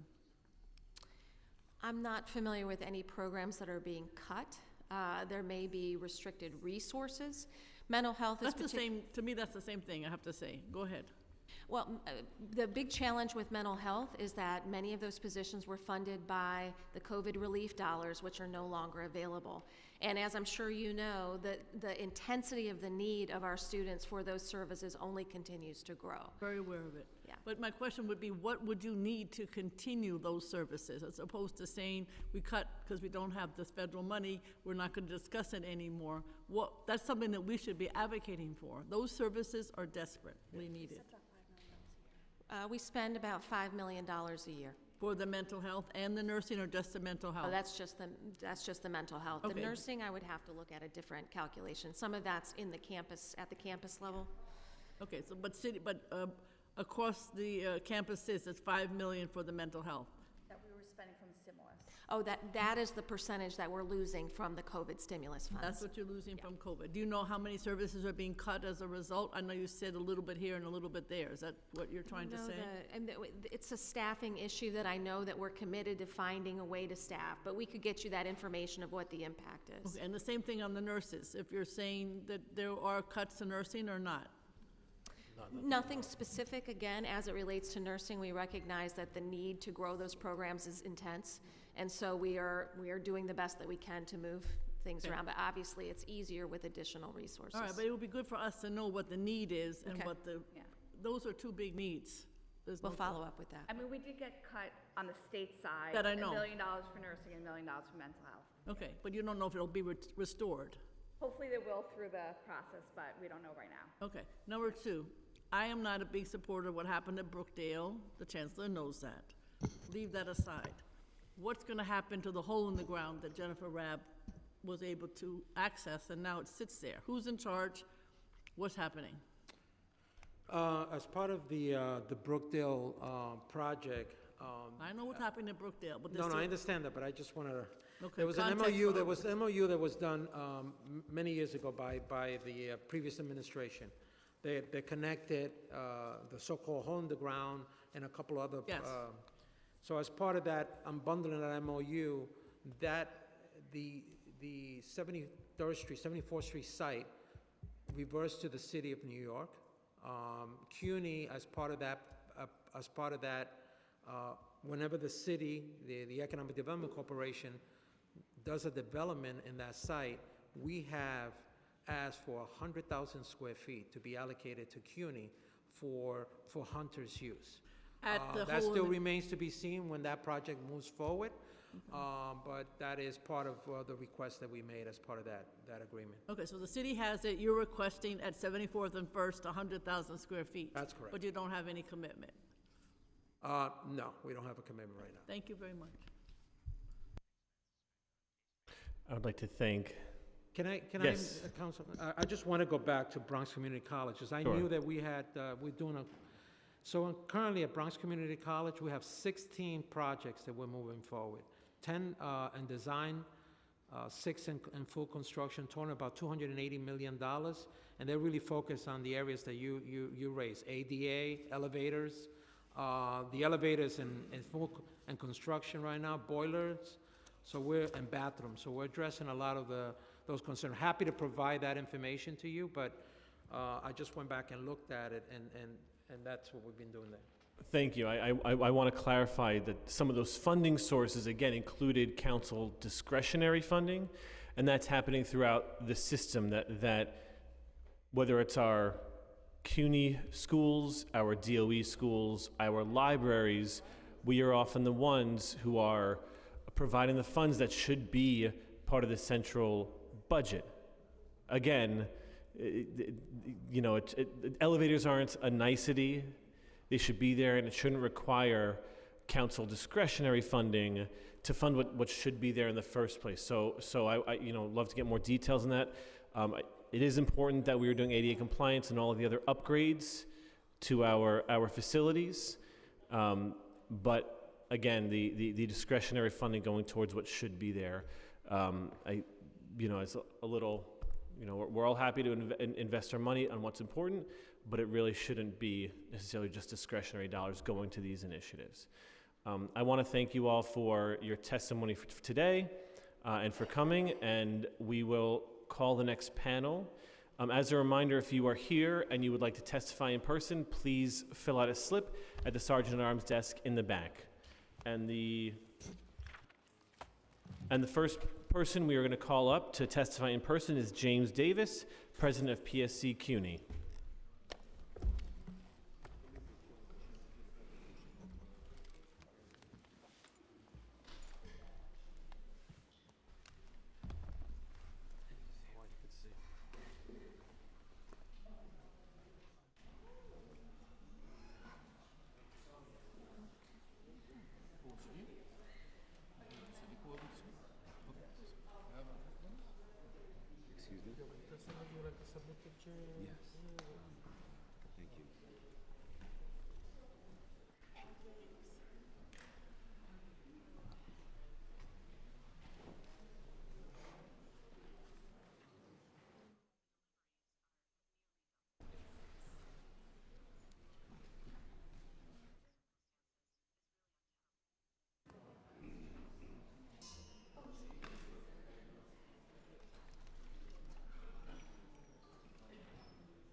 We'd also like to call Alan Yu up to this panel.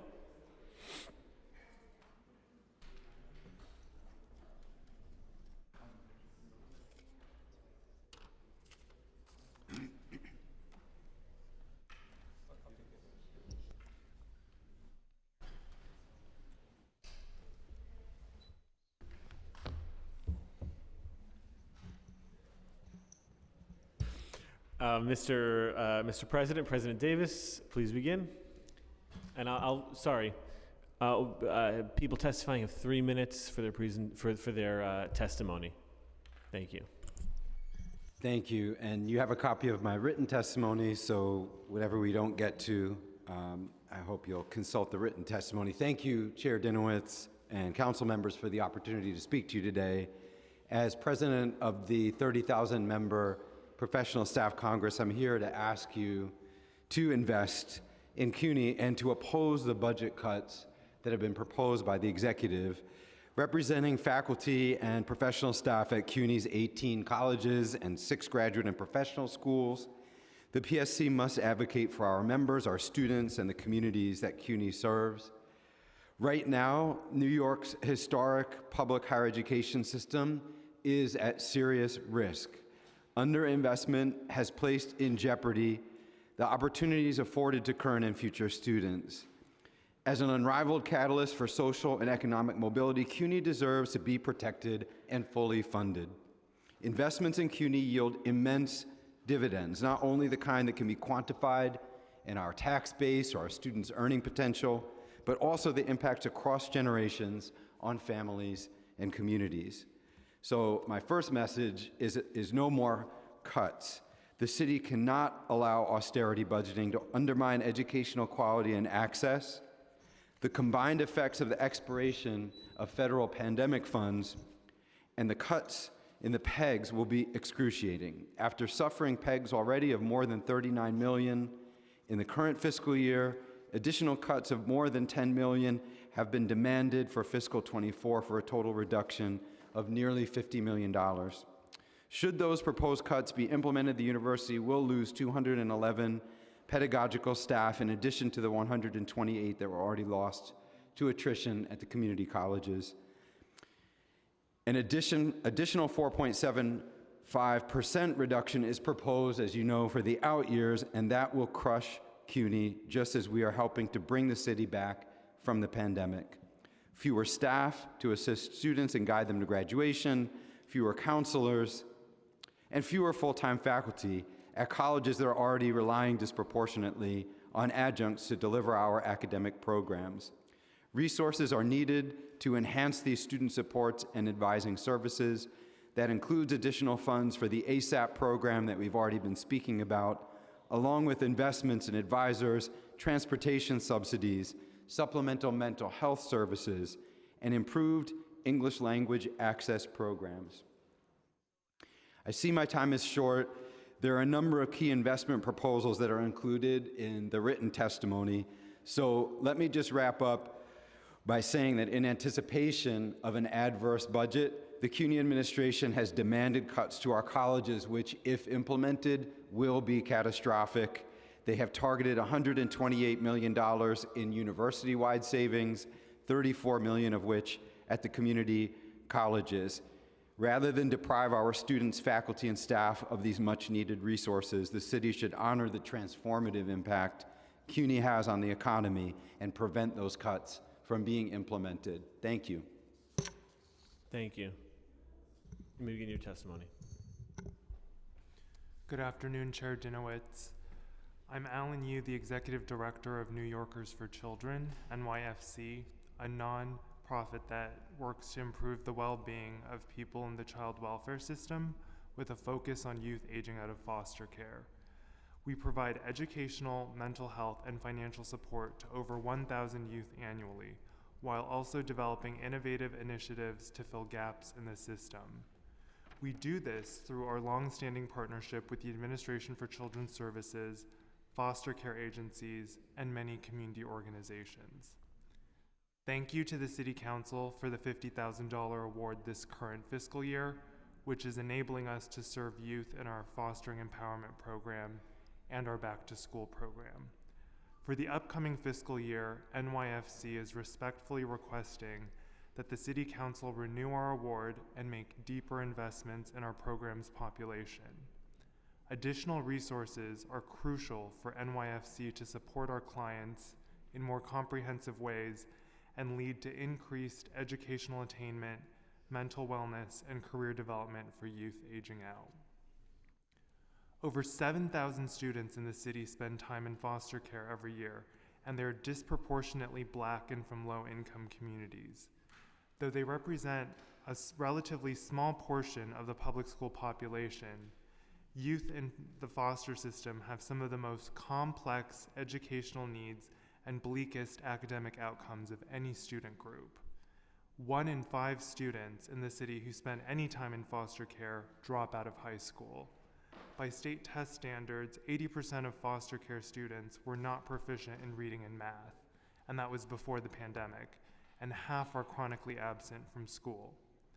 Because many of the young people we serve have experienced multiple overlapping traumas on the individual and systemic levels, we provide free mental health support from credentialed staff that facilitate healing and growth.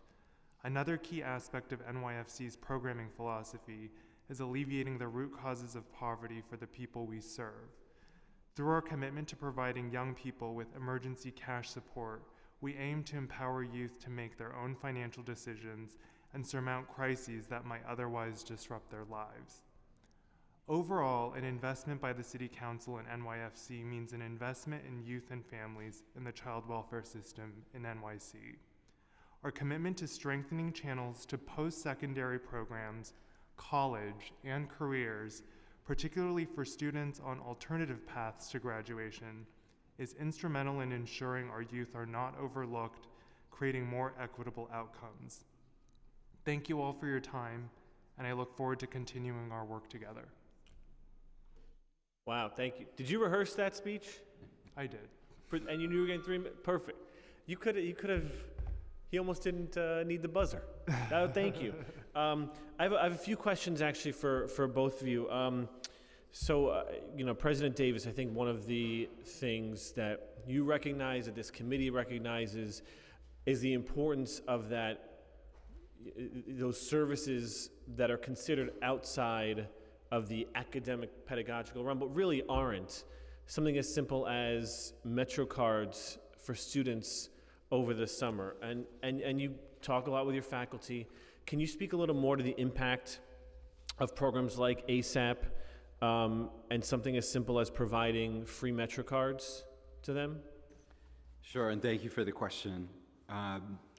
The ASAP program has been widely decorated around the country because of its success at improving graduation rates. The graduation rates are tremendous, and the CUNY administration spoke to those. Our ideal goal would be that the ASAP model of advisement would be replicated across all of the community colleges. It's so successful. The ratio of 1 academic advisor for every 150 students would immediately improve the graduation and retention rates across the universities. But along with that, as your question suggests, we really need to support the whole student who comes to CUNY, and that's not unique to CUNY, but certainly the communities that CUNY serves. We know that those students benefit from, for example, the security of knowing that they can get to campus without having to choose between their Metro card fare and whether they can pay rent or put food on the table. So those kinds of subsidies in terms of textbooks, academic support, tutoring support, and transportation support have been so critical to the success rates of the students in the ASAP program. Yeah, and speaking of the whole student, Mr. Yu, in your testimony, you said 1 in 5 students who spent any time in foster care drop out of high school, and 80% of foster care students were not proficient in reading and math. Now, typically students who are in college probably aren't in foster care. Is that accurate to say? They're adults at that point? Yeah, so this is particularly for youth aging out of foster care and really looking at the educational continuum, and just that if they are disadvantaged in their secondary programs, that we need to provide safety net and resources to set them up for future success. And do you have, so I see the data that you have for high school students in foster care. Do you collect data on students who exit foster care and their success in college? We collect data for our program participants, and I believe there's some ACS data as well, which I can provide to you after the meeting. And I know we didn't speak about all of the, I'll read some of them that President Davis was going to. I'll summarize: mental health services for $10,000, 58 full-time mental health counselors, English language access, for example, and of course the ASAP for all, we'll call it. It's not what you call in your testimony, but I'll call it, you call it comprehensive student support and advising, we'll call it ASAP for all, or ACE. It's support. And do you have interaction with the youth that you exiting foster care? Any data or anecdotes about students who have benefited or engaged in these programs and how it's impacted their lives?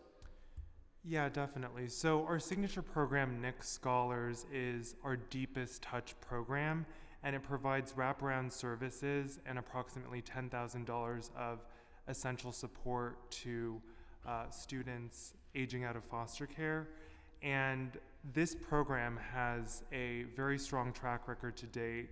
75% of our NIC scholars graduate on time, while 94% remain in college, and 90% of our scholars graduate from college, compared with national averages where only 10% of youth in foster care enroll in college and only 26% remain in college. It's amazing. It's like you invest in something and students succeed. I want to ask one other question to President Davis. So we have the budget report from OMB, and it seems to indicate that we will be losing sort of the non-pedagogical or civilian staff, and most of the cuts will come from other than personal services. Has that been your analysis after seeing the budget proposal, that most of the funding cuts will be other than personal services? Our sense is that there will also be vacancies left vacant in pedagogical positions, and as my colleagues in the CUNY administration indicated, that can mean both on the faculty side and also on other kinds of student support roles. So it's not restricted only to civilian positions, but also to pedagogical positions more broadly. Right. Excuse me for one moment. And what are some of the capital needs that you and your members have a different perspective than perhaps CUNY Central? Your members are in the buildings every day. Can you speak a little to the capital needs that your members have shared with you? What some of those needs that will allow them to do their jobs or are preventing the students from succeeding? Sure. I think that the Vice Chancellor Batista alluded to the years and years of deferred maintenance, and our members experience that every day, and our students do as well. There's so much variability in terms of the state of repair of our buildings. It sends a terrible signal to students who come into CUNY if they have to come into a dilapidated classroom, if the library it has mold or has leaks in it. And again, that's the accumulated deterioration of many, many years of under-resourcing, but in fact it goes to your previous question as well, because if the capital budget is consistently insufficient, and you also can't hire the electricians and the painters and the plumbers who can do the work, that's a recipe for continued infrastructure issues. Well, CUNY should be training electricians and plumbers as workforce development. My last question is about child care programs. We didn't touch on it specifically at the hearing. With CUNY administration. I visited a wonderful child care program at Hostos Community College. Probably the best part of my week was getting to read to these young children. These were children of students who were able to drop their kids off so they can go to classes. And you're saying the childcare program is set to be cut by $600,000. Can you describe the impact that will have on our students and faculty? And I'll just add, if perhaps, Mr. Yu, you've had young people you've worked with who've benefited from this program, and what the cuts would mean to those students. I'll start, and I'll try to be brief. Okay.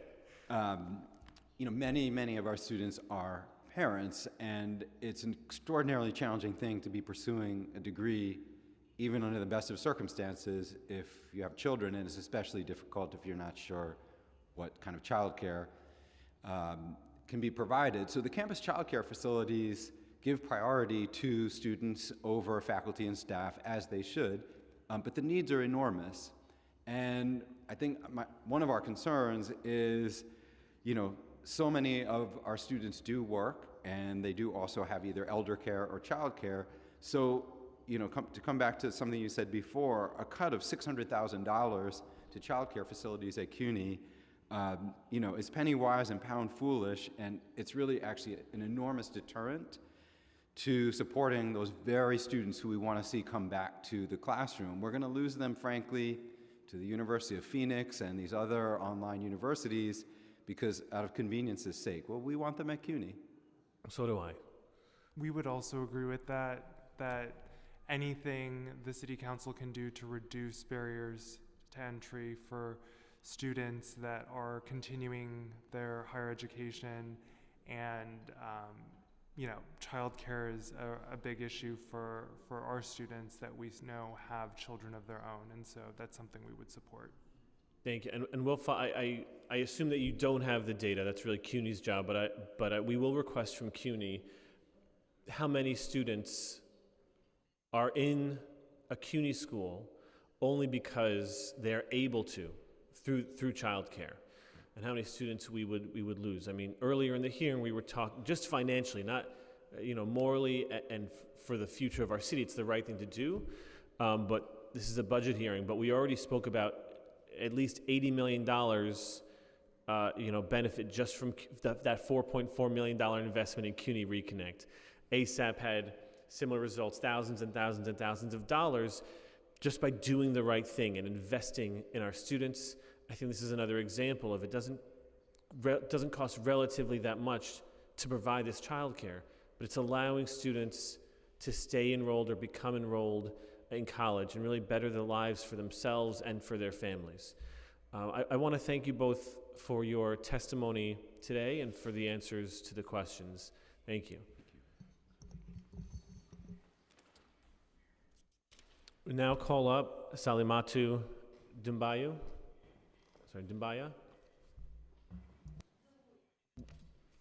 Salimatu Doumbouya. Thank you. Apologies for the mispronunciation.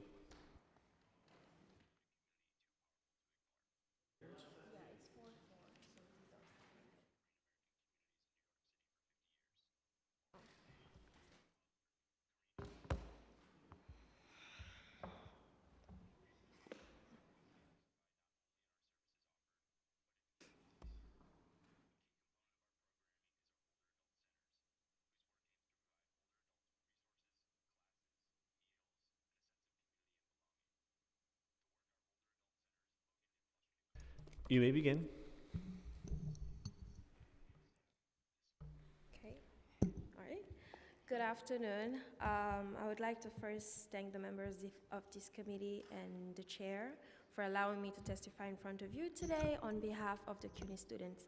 My name is Salimatu Doumbouya, and I chair the CUNY University Student Senate, where I represent the 220,000 degree-seeking students and 150,000 continuing education students of the City University of New York. I would like to start by saying that we are in support of the funding that CUNY is requesting from the city and also from the state, the support for STEM students, the state matching fund for endowment contributions, all the way to modernizing the CUNY system, especially the infrastructure. But today I would like to come before you with very specific things that the students need as things that support us in our everyday lives. The first thing is going to be transportation support for CUNY students. The same way ASAP and other really great programs provide Metro cards to students, we feel like it's time to expand it to people who may not necessarily qualify for ASAP, to undocumented students, to international students, and finding a way to provide Metro cards and transportation services to all the students in CUNY by default. We would also like to emphasize the importance of food security. Today, some buildings in CUNY still do not have a cafeteria, and the buildings are not always collated. So students have to commute in between classes in order to have food, and when they cannot commute, all they have is a vending machine, and we all agree that soda or snacks is not enough to be able to concentrate inside a classroom. And the last thing is going to be textbooks and course materials. We can never stress it enough. We think that these are necessities that all students should have, regardless of their status, regardless where they come from, just because they are CUNY students. We are going to reiterate that we are against any tuition increase, that education is a right, and we are here open to have conversations about how we can facilitate a CUNY for all and a CUNY that provides vital services to all of our students. Thank you. What did you say? I said you have 48 whole seconds left. You also rehearsed. I did not. Very good. I just want to talk about a little bit about food security. So you are, as you said, the sole trustee on the board for CUNY. Yes. In my district, for example, districts throughout the city, council districts throughout the city, we have partnerships with food pantries. For example, we work with some of the local ones, Marshall Montfort Community Center, and then we work with some of the bigger ones like Common Pantry and Met Council. That's funded through our food pantry initiative and through discretionary funding. Does CUNY or any of the campuses have similar partnerships for food? I know it's a little different than what you said about cafeterias, but to your knowledge, does CUNY have any partnership with existing food pantries? Individual campuses do provide and create their own systems of having these partnerships and getting funding for their food pantries. And are you concerned that those pantries will be cut?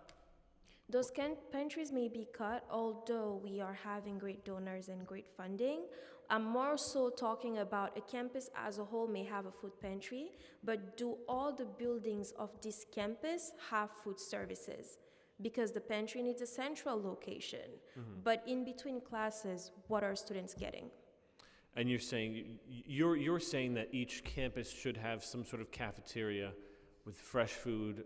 Yes. And it is not just vending machines.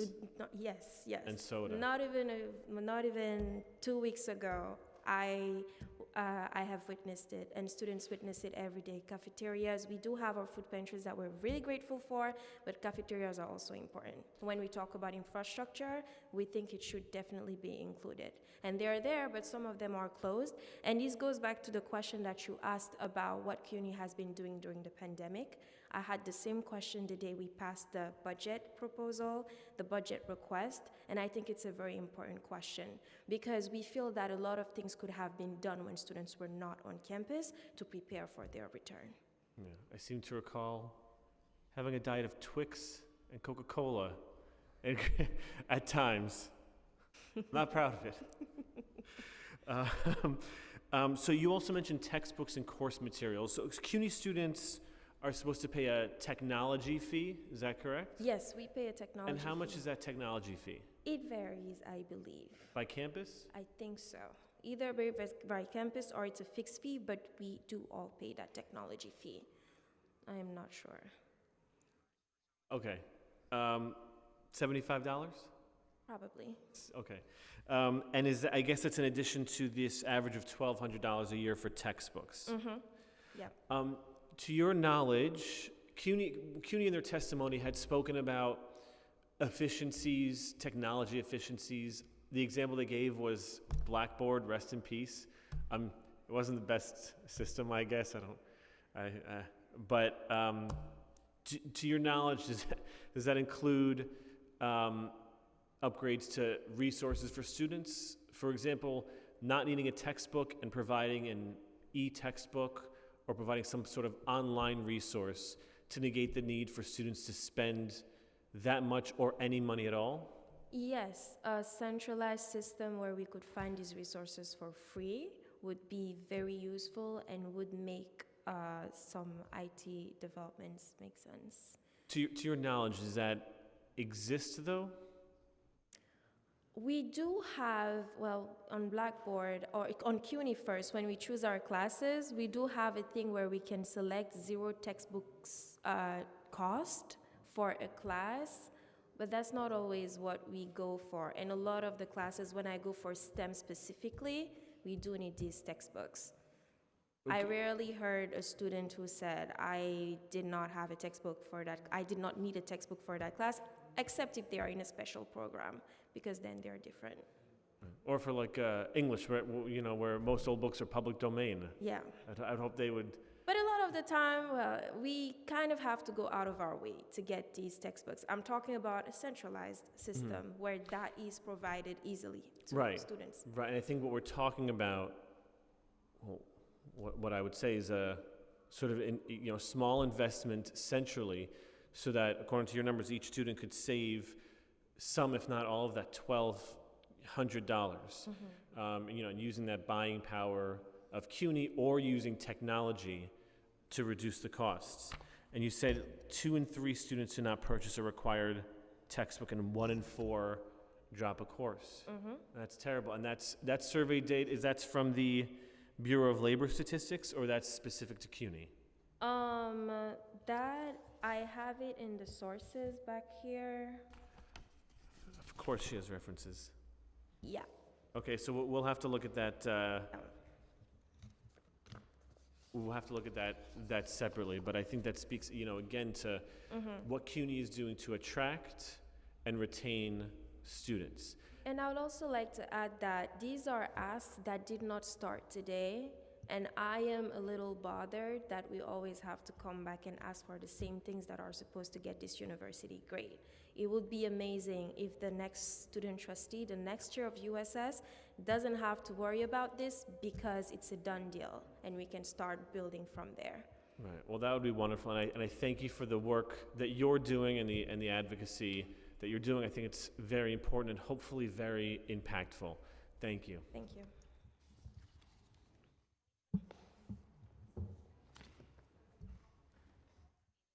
On Zoom, we have Sadaya Hoke, Heather James, Greg Morris, Alex Stein, and Juan Calcutta.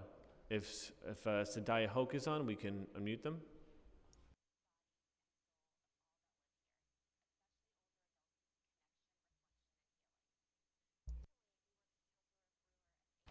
If we inadvertently missed anyone who would like to testify in person or on Zoom, if you're in person, please visit the sergeant's desk to complete a witness slip. And if you're on Zoom, please use the raise hand function in Zoom. But otherwise, we've heard from everyone who has signed up to testify today. Seeing no one else, I would like to note that written testimony, which will be reviewed in full by committee staff, may be submitted to the record up to 72 hours after the close of this hearing by emailing it to testimony@council.nyc.gov, and this hearing is adjourned.